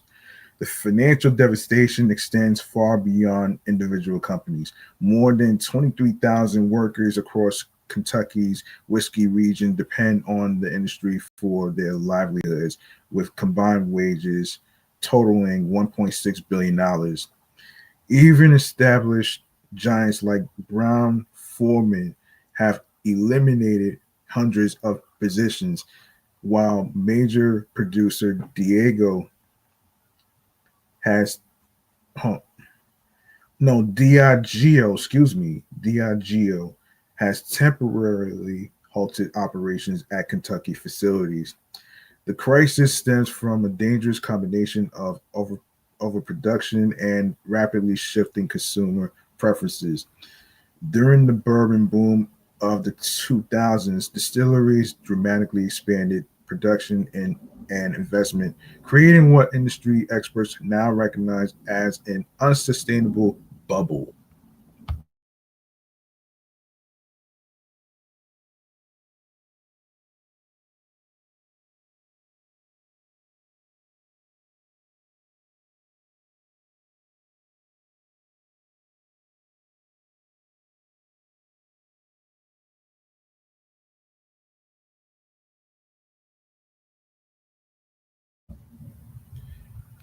Kentucky currently stores over 14.3 million aging barrels of whiskey, more than 2 barrels for every person living in the state. This massive inventory buildup coincided with a sharp decline in demand. American whiskey sales dropped 1.8% in 2024 to $5.2 billion, according to industry data. The problem has been made worse by younger drinkers, particularly those in Gen Z, who are abandoning traditional high proof bourbon in favor of ready to drink canned cocktails and lighter alcoholic beverages like hard seltzers.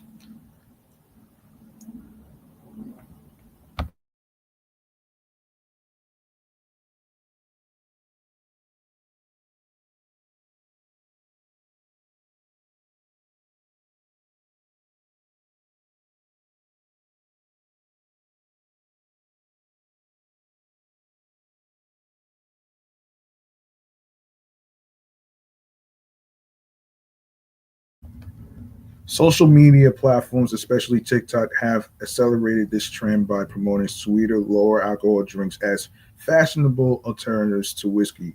These viral trends have fundamentally changed how young adults view alcohol consumption, dealing a significant blow to bourbon's cultural appeal. Alcohol use among young Americans has declined sharply over the past 2 decades, with the share of adults under 35 who drink falling from 72% in the early 2000s to 62%.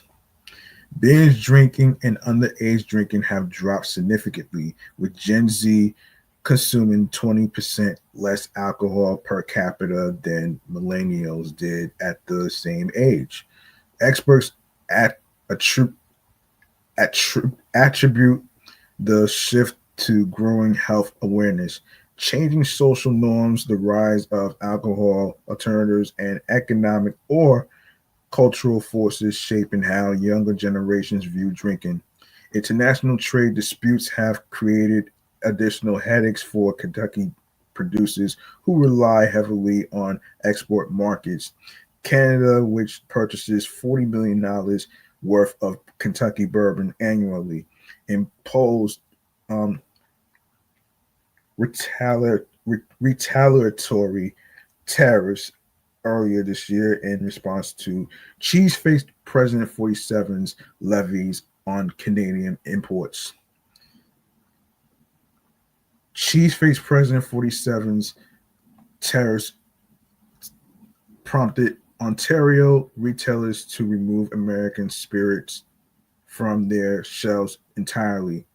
Um, Michter, Michter's distillery alone lost one $115,000 in canceled Canadian orders. Excuse me, Canadian orders. Damn, that's fucked up. The European Union presents an even larger threat with plans to implement a 50% a 50% tariff on American whiskey that have been delayed several times in order to allow for trade negotiations to run their course. In 2020, the bloc imposed a 35% tariff on American whiskey, causing exports to drop precipitously. The financial pressure has exposed how many distillers expanded too aggressively during the boom years, taking on risky debt loads that became impossible to manage as market conditions deteriorated.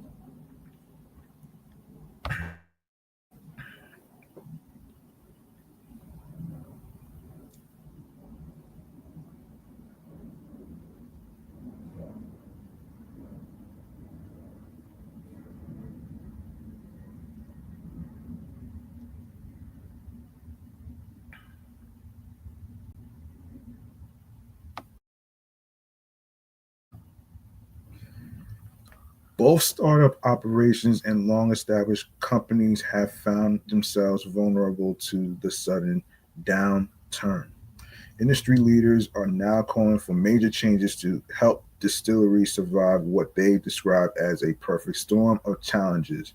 Proposed solutions include greater emphasis on sustainable production methods, expanded bourbon, excuse me, expanded bourbon tourism experiences, and development of ready to drink products that appeal to younger consumers. The crisis extends beyond distillery walls, threatening grain farmers who supply raw materials, tourism businesses that depend on bourbon trail visitors, and entire communities built around whiskey production. Without significant changes in consumer behavior or resolution of trade disputes, Kentucky's significant Kentucky's signature industry faces a period of painful shrinkage. Industry analysis warn that conditions could deteriorate further if drinking trends continue moving away from traditional spirits and if international trade conflicts escalate. The state's bourbon heritage, built over centuries, now confronts an uncertain future that will require dramatic adaptation to survive. Let's see. Let's see. Another whiskey business.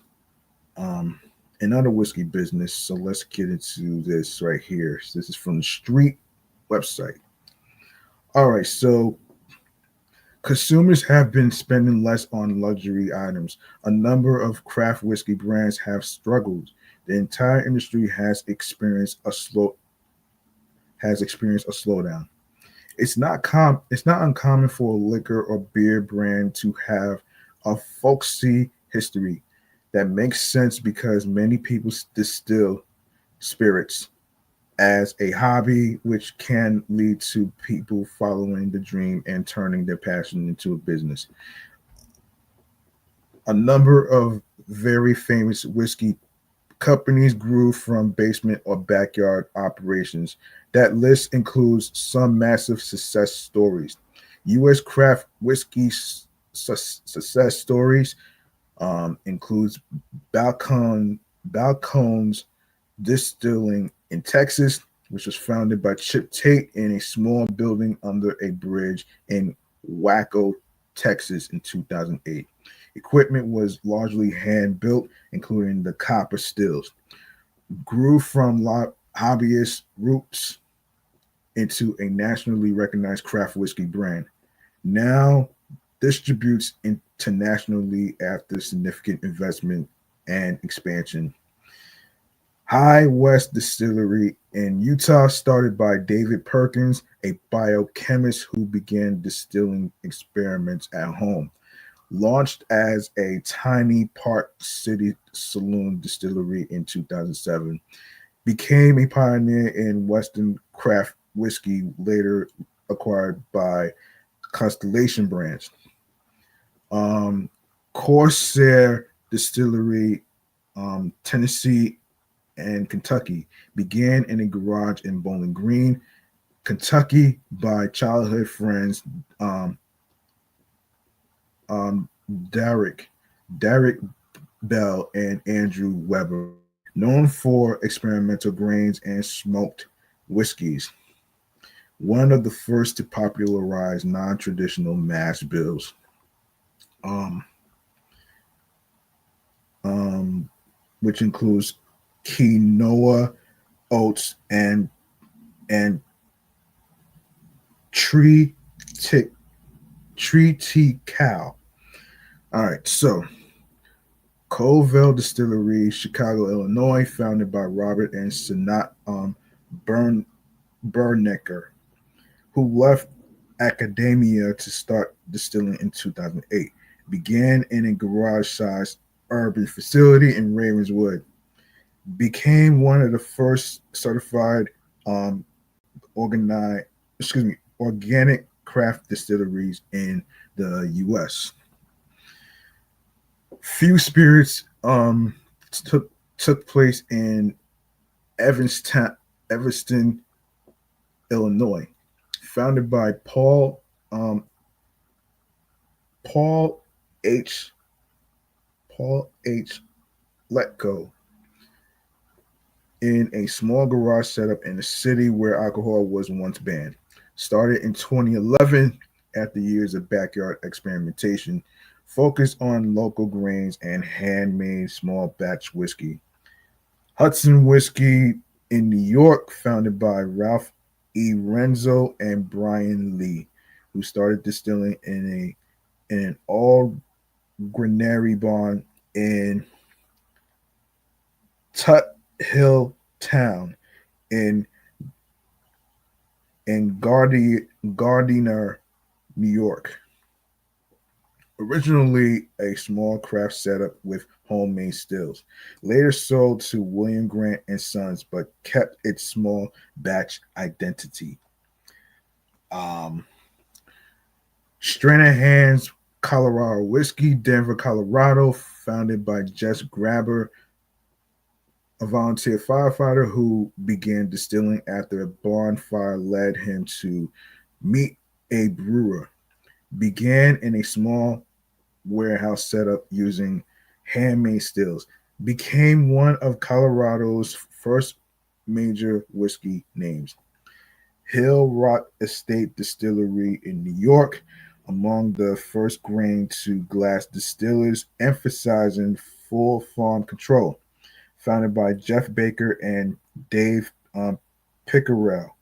But early prototypes were garage experiments in estate grown grain whiskey. So 5280 Distilling was a passion business.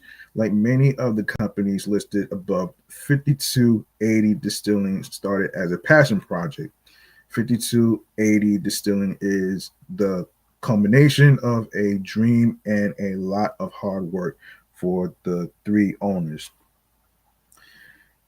Growing up in Littleton, Colorado, the trio went to school together, played sports together, and worked together. The company shared on its now defunct website. Of course, you feel free to check out their website. The founders made whiskey their passion. When they weren't working or coaching youth sports and immersing themselves in the community, the owners were busy brewing their own beer and distilling spirits. That hobby led to the founding 5280 Distilling, a distillery that uses innovative distilling techniques, fresh and organic ingredients.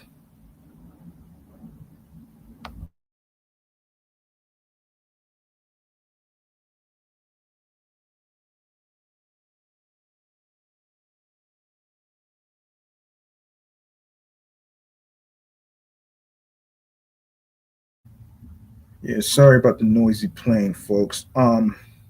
As I was saying, the hobby led to the founding 5280 Distilling, a distillery that uses innovative distilling techniques, fresh and organic ingredients, and crisp Rocky Mountain water to produce excellent distilled spirits. Like many dream projects, however, 5280 Distilling has met an unhappy ending. The company has filed for Chapter 7 bankruptcy and its assets will be liquidated.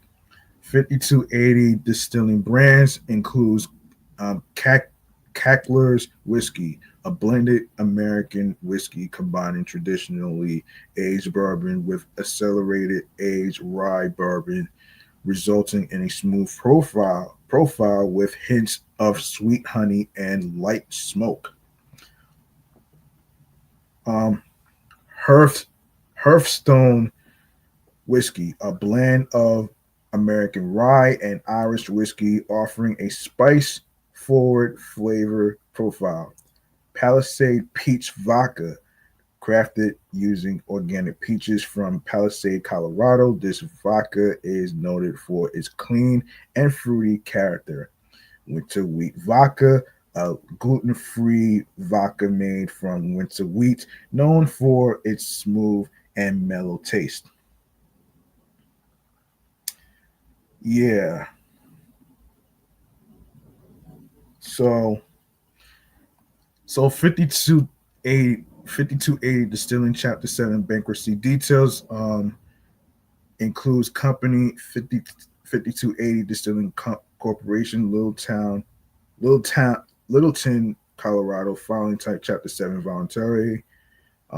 Court, U.S.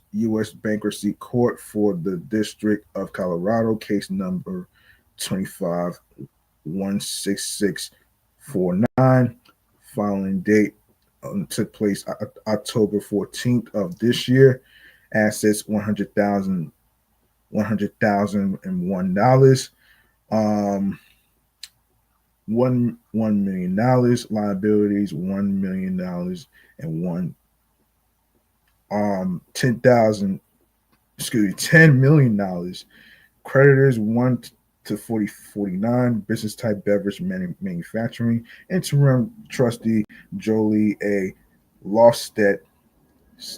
Um,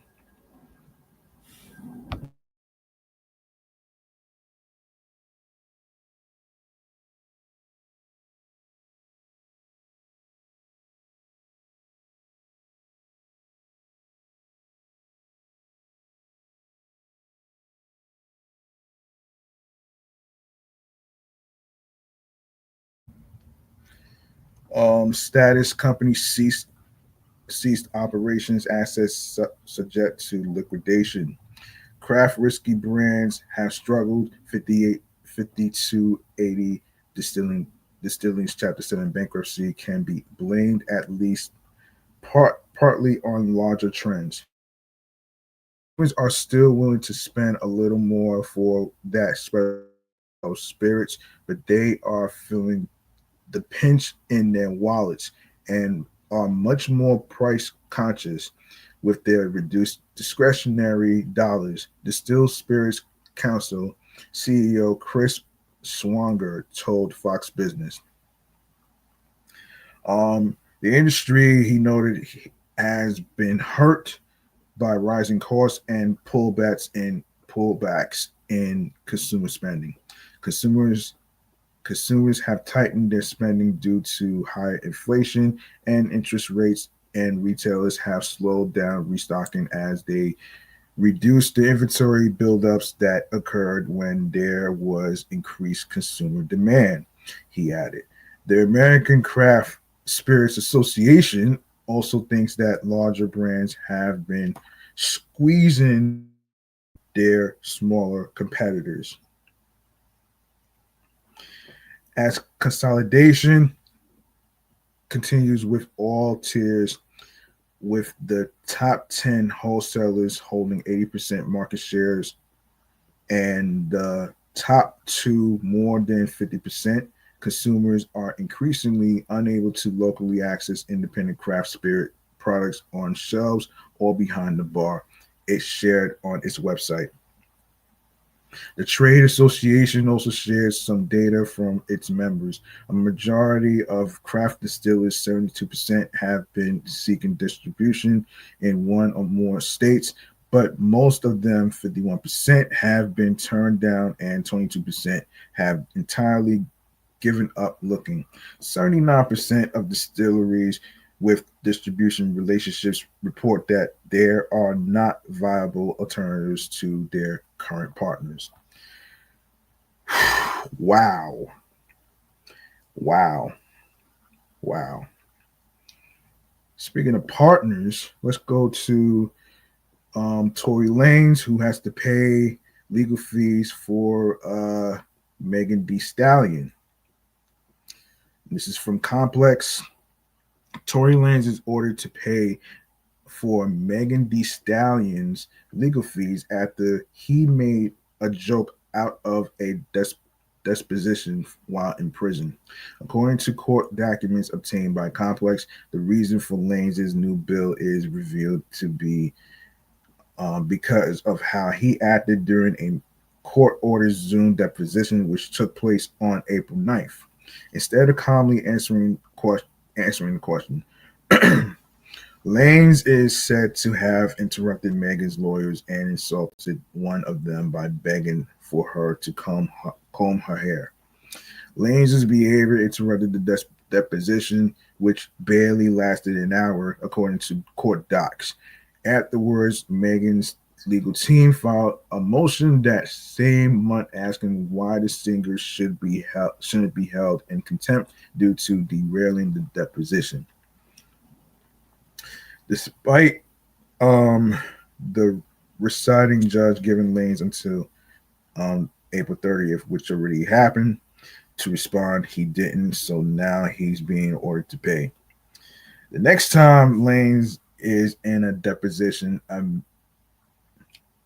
a magistrate judge will be supervising to ensure that he doesn't act out of turn. Megan's team is also seeking for the court to assign a special master to oversee his future testimony, and they want Lanez to pay for it. Megan's latest legal victory comes a week after YouTuber Milagro Grams was ordered to pay $5,000 to cover her attorney's fees. A federal judge in the U.S., the District Court for the Southern District of Florida, ordered Grams, whose real name is Milagro Elizabeth Cooper. Damn, that's one hell of a damn government name. That's one hell of a name right there, man. Oh man, that's crazy though, man. So yeah, whose real name is Milagro Elizabeth Cooper, to pay fees incurred by the rapper's lawyers for forcing the disclosure of Cooper's text, as well as other potential evidence.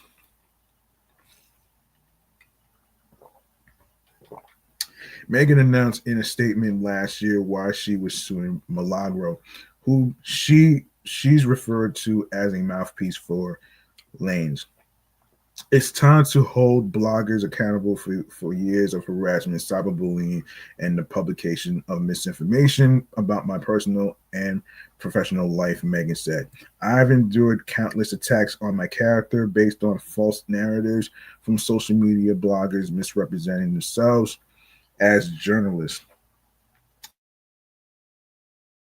And these individuals need to understand there will be repercussions for recklessly posting lies and defamatory falsehoods. Okay, let's see what else we have on the agenda. Let me see.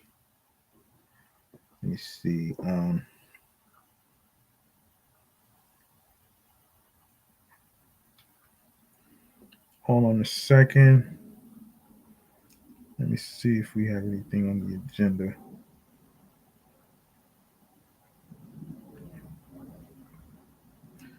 All right. I forgot to talk about this other topic earlier. I forgot to talk about this. So there is a new scam going on according to Splash Travels. Um, I'm actually going to break this down. Actually, this is nuts. This is nuts, man. Um,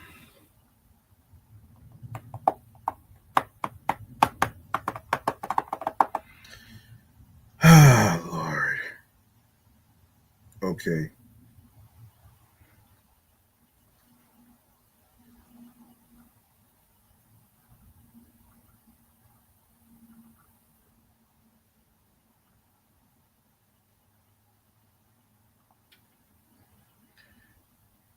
hold on 1 second.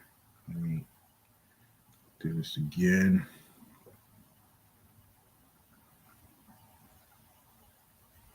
Okay, so watch out. Air travel might feel routine again, but airport scams have evolved fast. Today's thieves don't always pick pockets, they collect data, exploit distraction, and prey on the small habits travelers overlook. From sneaky new luggage tag frauds to bold insider thefts.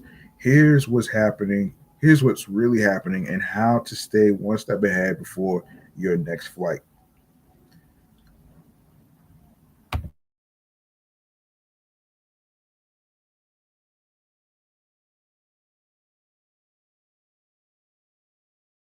Oh man. That simple tag toss could cost you. After a long flight, it's tempting to rip off that luggage tag and toss it in a bin. But scammers are now watching for exactly that. Those tags include your name, flight number, and barcode, just enough to file false lost luggage claims or access your travel record. One airline worker called it the easiest con nobody notices. The scam has been spotted from Atlanta to um, Heath Heathrow. How to protect yourself from tag scams? Keep your luggage tag you are off airport grounds.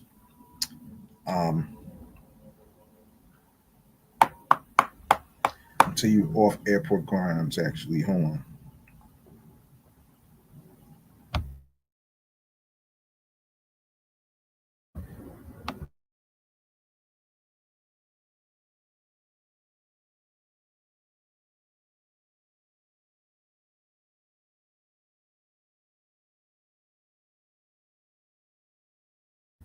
Then destroy it. Don't just toss it in a terminal trash can. Shred or cut through the barcode before discarding it.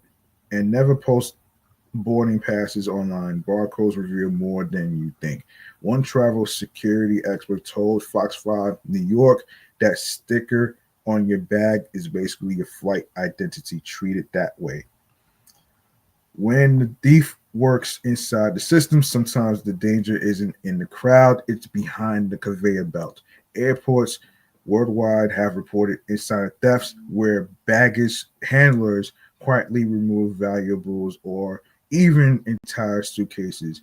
A traveler at Fort Lauderdale, Hollywood, used an AirTag to trace his missing bag straight to an airport employee's home.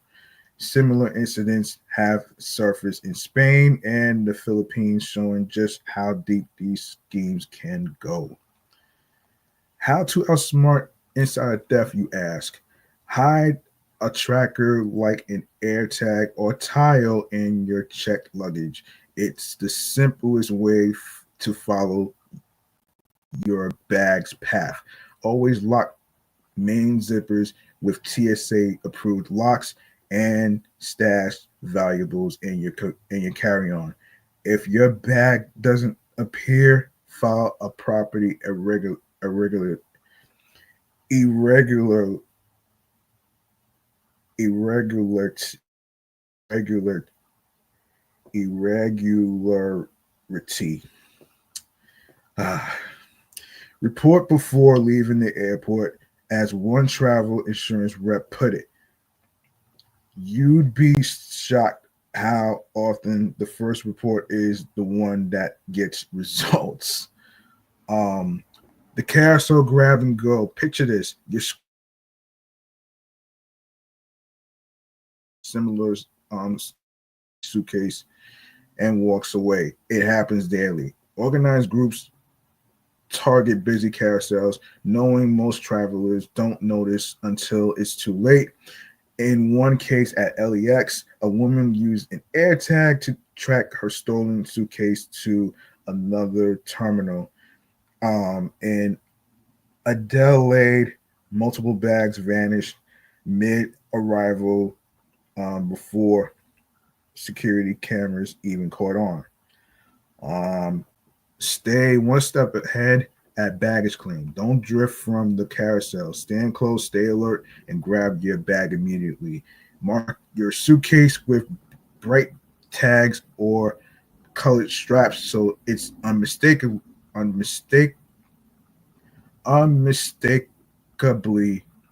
yours. Please forgive me, and just bear with me. Anyway, if if it's missing, alert staff before leaving the area. Airports say the first 10 minutes matter most. And again, trackers work. It's like a digital leash. One traveler joked after recovering his stolen luggage through his phone. Digital danger, barcodes, QR codes, and fake Wi Fi. Even tech savvy travelers fall for modern tricks. Scammers now can luggage barcodes or boarding pass QR codes, sometimes just from a photo to pull your name, itinerary, or frequent flyer info.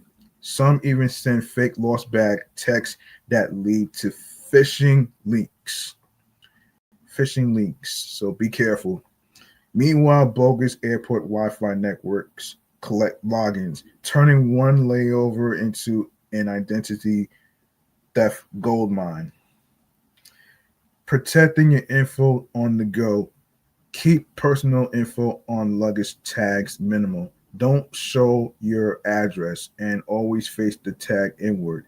Never post trip details online until you are home. Use verified Wi Fi on your phone's hotspot instead of free airport Wi Fi. Um,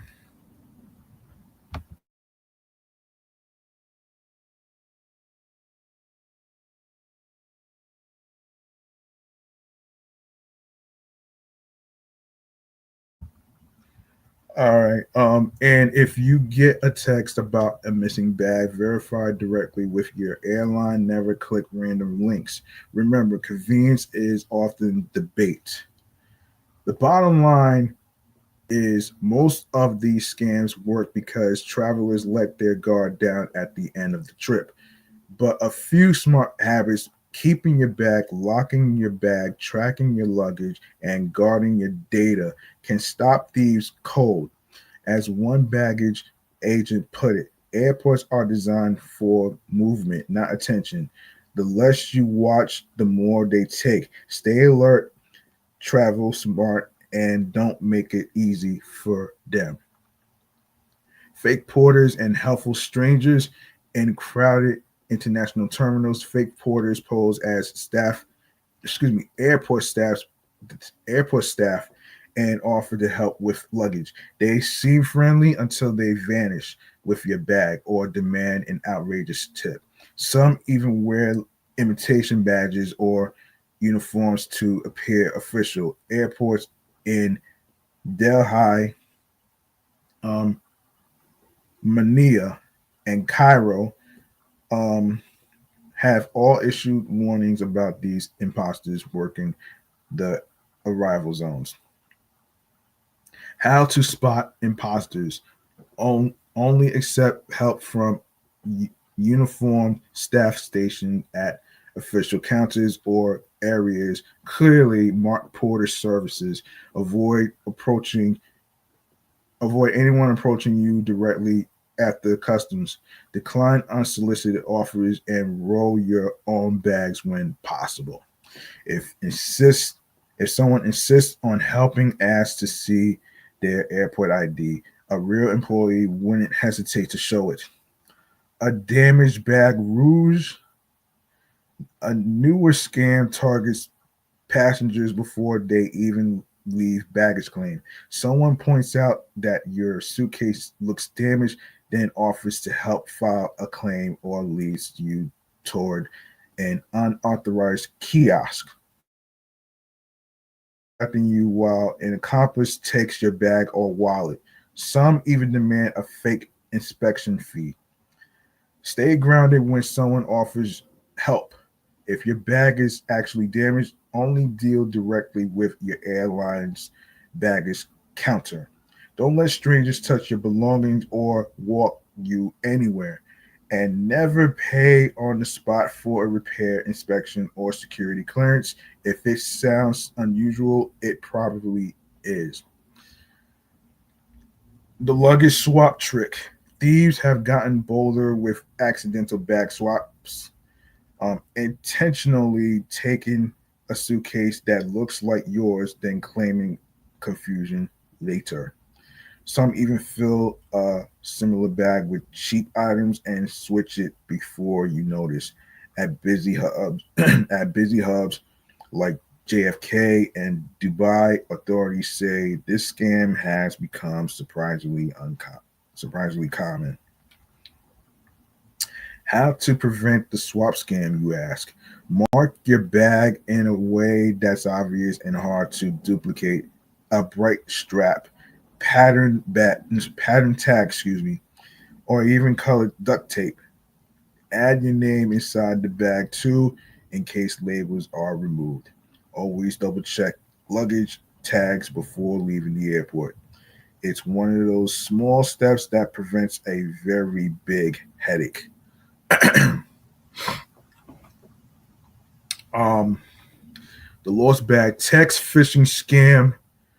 You've just landed and your phone buzzes. Your luggage has been delayed. Click here to confirm delivery. Looks official, but it's fake. Scammers are sending texts that mimic airline claim alerts, complete with logos and flight numbers.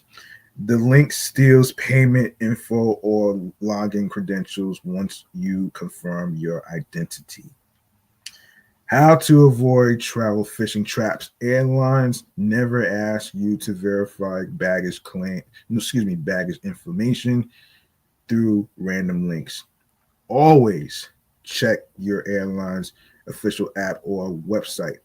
If you get a message about a missing bag, go to a staff counter before clicking anything. Report suspicious text to your carrier or the airline's fraud department immediately.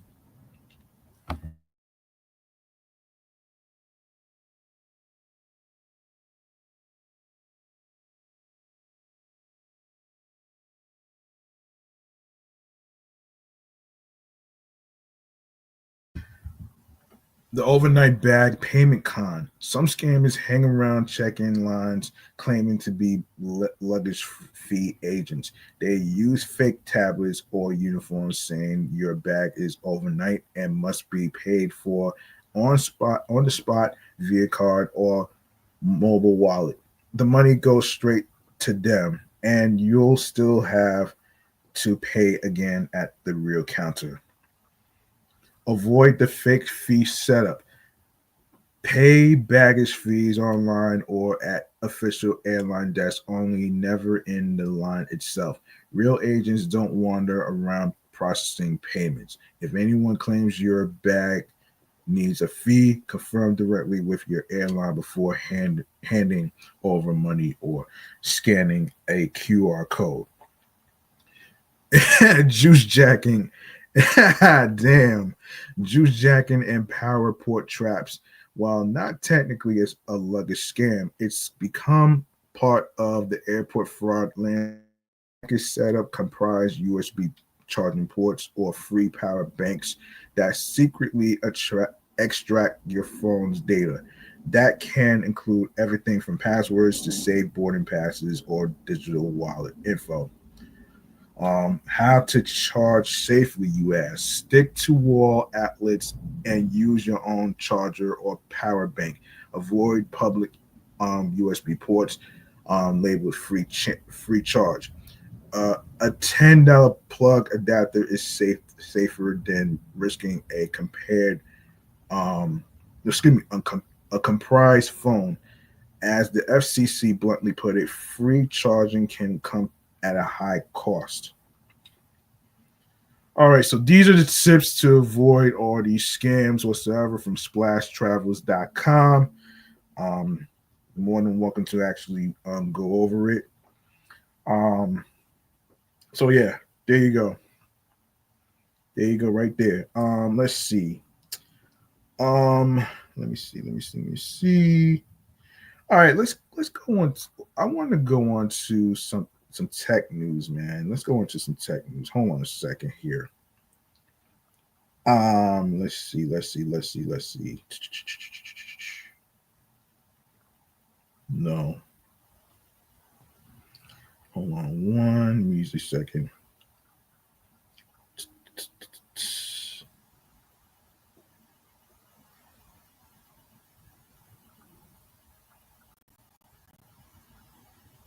Hmm.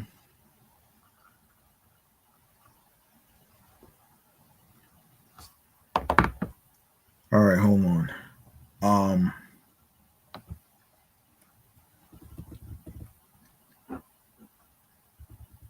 okay, I haven't done this segment in a while, actually. Let me see if I can find it. Let me think of yeah, here it is. Um, hold on one second here.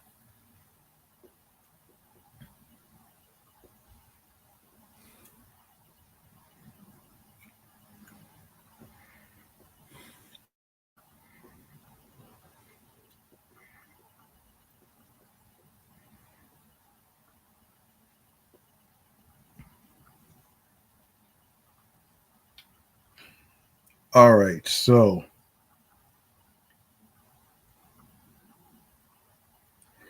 all right, we're gonna go to a segment that I haven't done in a while called Crunch Tech Mentions.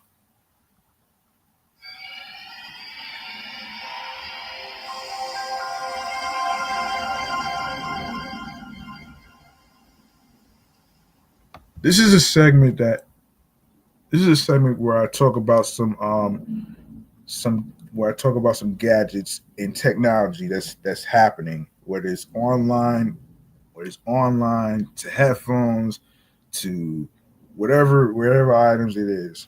So let's get into this right here. So this is from Gadget Flow. I want to actually yeah, this is from Gadget Flow. So let's talk about this.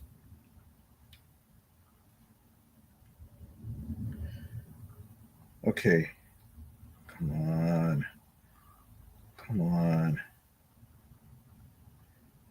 All right, so you have Porsche X Mag Carrara white and shade green collection overview. So feel the precision of the Porsche X Smag Carrera white and shade green collection. Every piece brings design and function together for a bold kitchen um, upgrade. So you have the fridge, you see racing heritage in every curve and handle, the door stripes and matte accents turn a fridge into an icon. Toaster control every toast level with ease. 6 settings and 3 functions give you crisp perfection each time.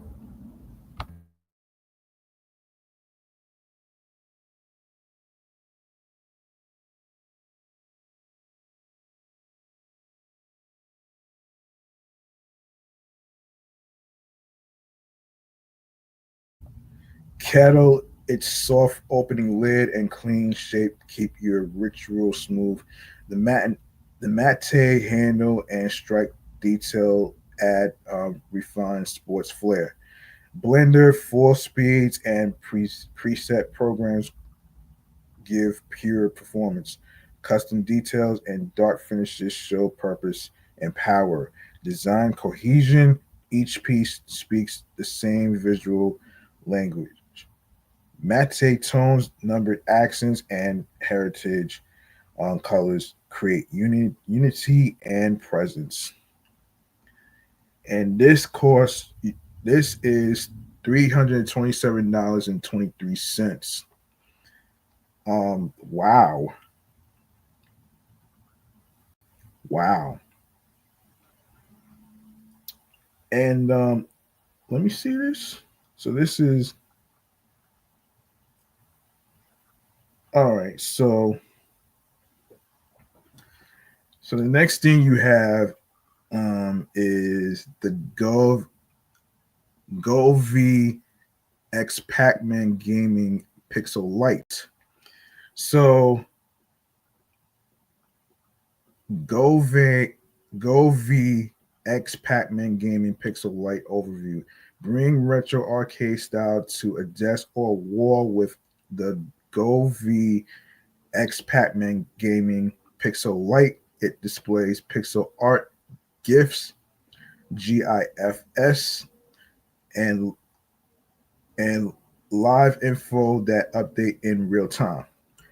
Pac-Man Edition, 4 exclusive Pac-Man animations and theme effects add retro charm. Rich pixel art and live info, more than 150 preset scenes plus live clock, weather stock, and sports score updates let the panel act as both decor and a quick info display.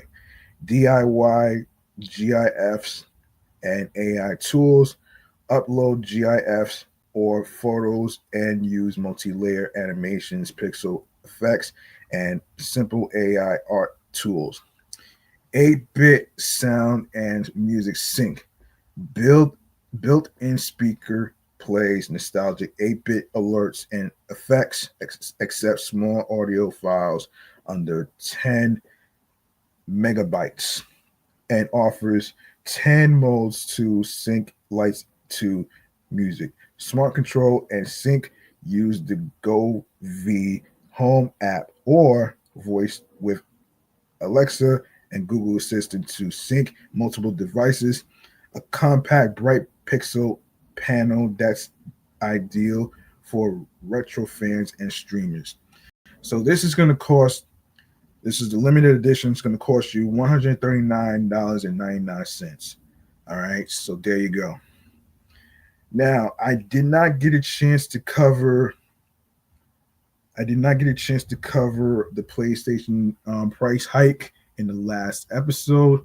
So I will. I want to actually get into that right here. Actually, hold on 1 second here. Hold on 1 second. All right, I want to get into it right here, right now, which is the video game entertainment newsroom. All right, so let's get into it right here. Hold on, after this plane pass.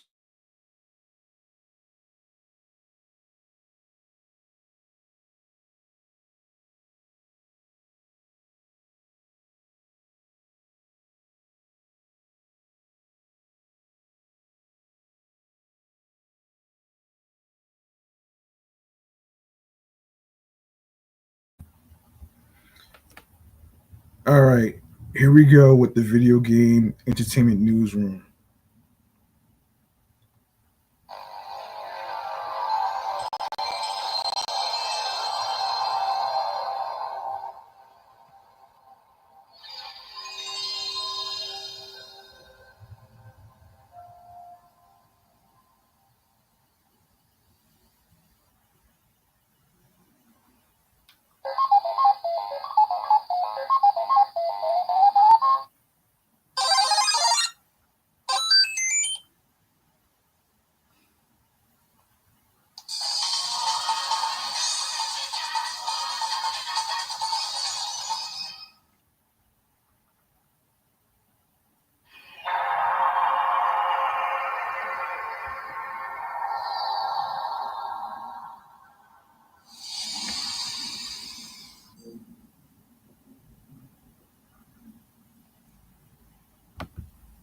All right.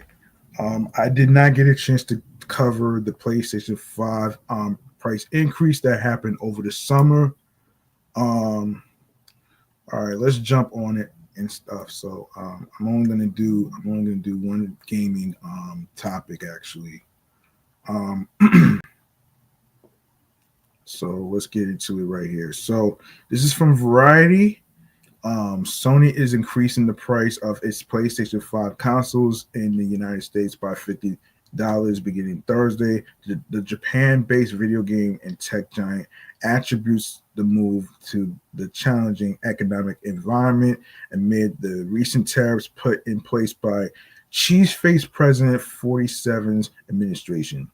The new pricing structure is as follows. The PlayStation 5 itself is $549.99. The PlayStation 5 Digital Edition, $499.99. And the PlayStation 5 Pro is $749.99. Currently, the standard PlayStation 5 console is priced at $499.99. The digital version retails for $449.99, and the PlayStation 5 Pro runs at $699.99, which is $700. The pricing was announced in a blog post shared by PlayStation on Wednesday, which stated, similar to many global businesses, we continue to navigate a challenging economic environment as a result. We've made the difficult decision to increase the recommended retail price for PlayStation 5 consoles in the US, which took place on August 21st, which was over the summer. PlayStation noted the recommended retail prices for PlayStation 5 accessories remain unchanged, and we have no other price changes to announce for additional markets. Recently, PlayStation's main competitors in the gaming console space, Microsoft's I no excuse me, Microsoft Xbox and Nintendo Switch, have also made tariff impacted decisions regarding price increases on hardware and accessories in the US. Xbox raised the cost of an X console to $599.99, which is $600, which took place in May. And Nintendo set that price for its Nintendo Switch 2 at $449.99 ahead of its release that took place back in April, and priced some of the console's accessories higher than initially announced due to the financial impact. PlayStation had yet to up its prices in the US, but did increase the cost in some other territories in April, including Europe, Australia, and New Zealand. So there you go, right there. I'm going to wrap up this show right here, man. It's past right now. It's past 11 o'clock right now, so I'm going to wrap up right here, right now. So hold on.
All right. All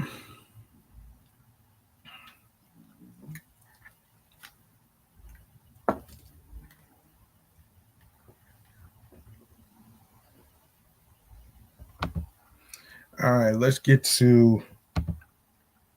Hang on one second. That's not it. Let's get the stream choices on the go. Here we go. All right. Make sure you follow the comedy Off the Meat Rat Chainz New York Avenue podcast on Facebook alongside with Threads, alongside with Bluesky Social, alongside with Threads and Instagram. Same goes for my other podcast shows. My sports platform, Excellent Fun Vibrant Talks podcast, alongside with my entertainment review show, Meticulous Vibe Juice podcast. And you can also follow your host with the most on Threads and the Gram, G Money Stacks 555 in Queens, New York. All right, so I'm gonna go over some streaming platform podcast feeds where you can actually listen to the episodes in case you miss any of the episodes. Don't worry. I will fill you in on some streaming platforms. If you go to the link in bio you're gonna see Linktree/GMoney. You're gonna see a whole list of podcast link feeds. All right. Hold on.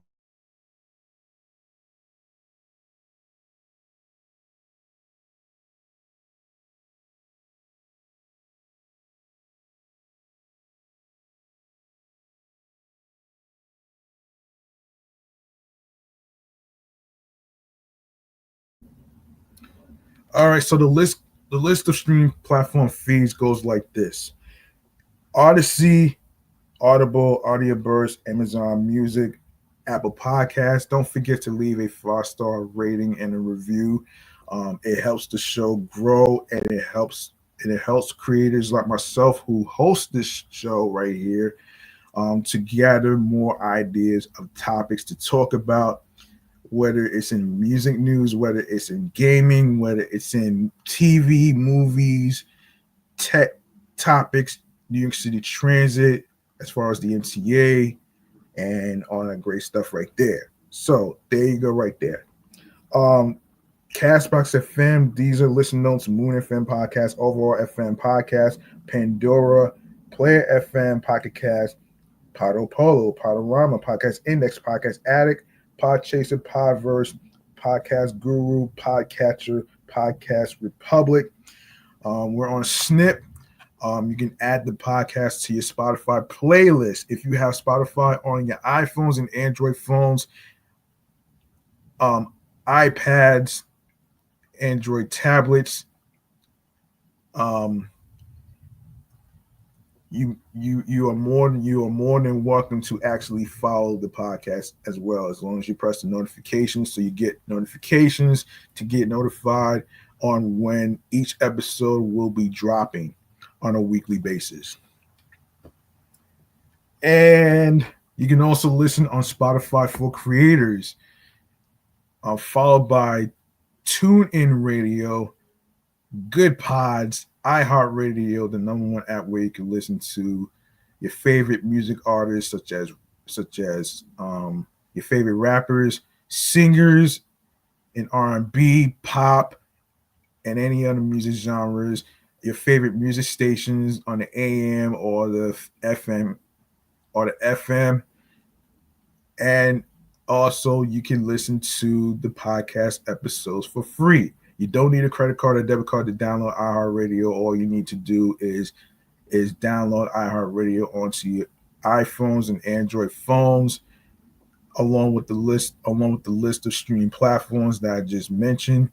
And also make sure you subscribe to the YouTube channel page G Money Stacks 555, where you could catch up on the episodes on the YouTube channel page in case you miss any of the episodes whatsoever. It's all going to be there.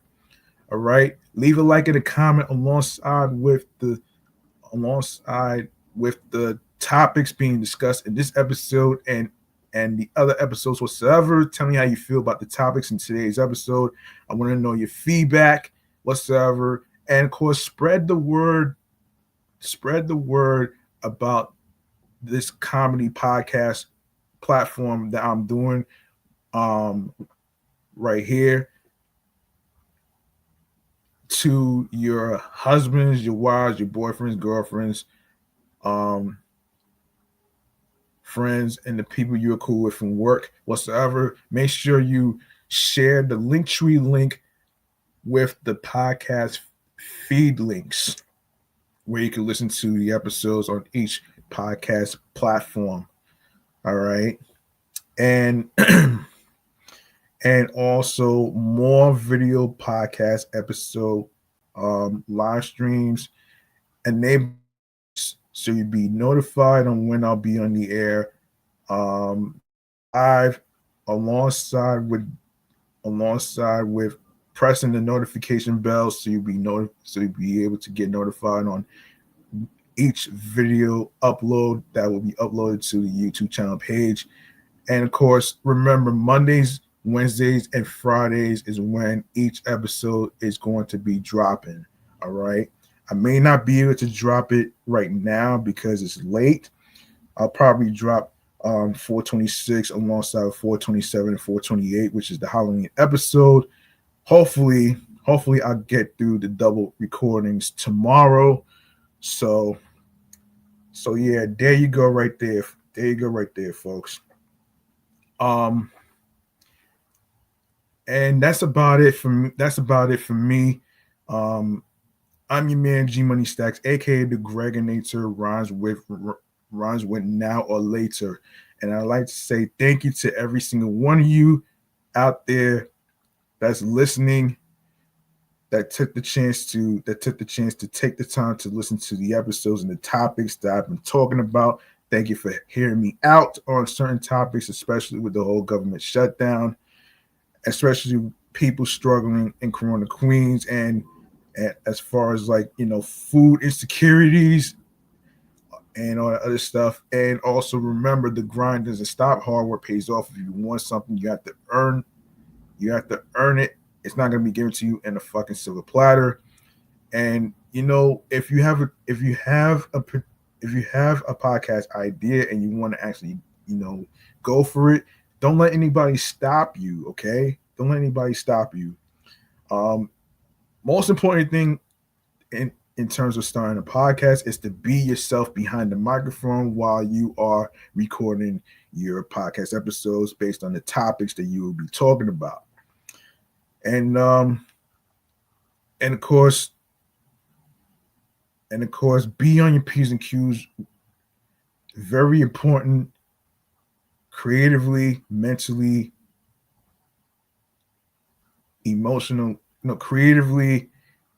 creatively, emotionally, physically. Yeah, hold on. Creatively, mentally, emotionally, physically, and spiritually, that gets you into your zone, alongside with ton of vision. All right. Also remember, when you are doing podcast episode recordings, it is a marathon, not a fucking sprint. And also, I want to remind y'all that this Sunday coming up, November the 2nd, the clocks are going to be switched back in hours. So set your clocks and your watches back 1 hour, because what's going to happen is by the time we hit 5 o'clock, it's going to be dark. All right. I know everybody's still talking about the seasonal depression stuff whatsoever, and I did talk about that episodes ago. You can check that episode out whatsoever, and boom. Tune in next time in the next episode where I talk about the BlackBerry phones are making a comeback, but it's in a different form, alongside with other topics that's going to be coming up and everything else. And this one includes the LIRR being delayed to one weekend in November, and other transit topics whatsoever. So stay tuned for that whatsoever. I'm about to be out of here. I hope y'all enjoy yourself and your week. And I hope y'all don't forget to set your clocks an hour back. Set your watches and clocks back an hour so you don't miss out. So you don't miss out on what time it is whatsoever. So therefore, you won't have to worry about losing too much sleep. So there you go. All right. All right. I'll see y'all next time in the next episode. Please be careful out there, out in these streets. I know it's rough right now with the whole government shutdown crap that's going on, and with SNAP benefits getting ready to expire and all that other stuff due to this idiot fat bastard that's in the White House right now. And yes, I gave him a fucking F. So if you're wondering why I gave him an F, you can listen to episode 425. All right. And like I said, I'm gonna actually check out Chuck Schumer's video on Facebook where he actually curses out Cheese Face President 47. All right. I'm gonna go check it out right now. I'll see y'all next time. Peace, love. Good night, everybody.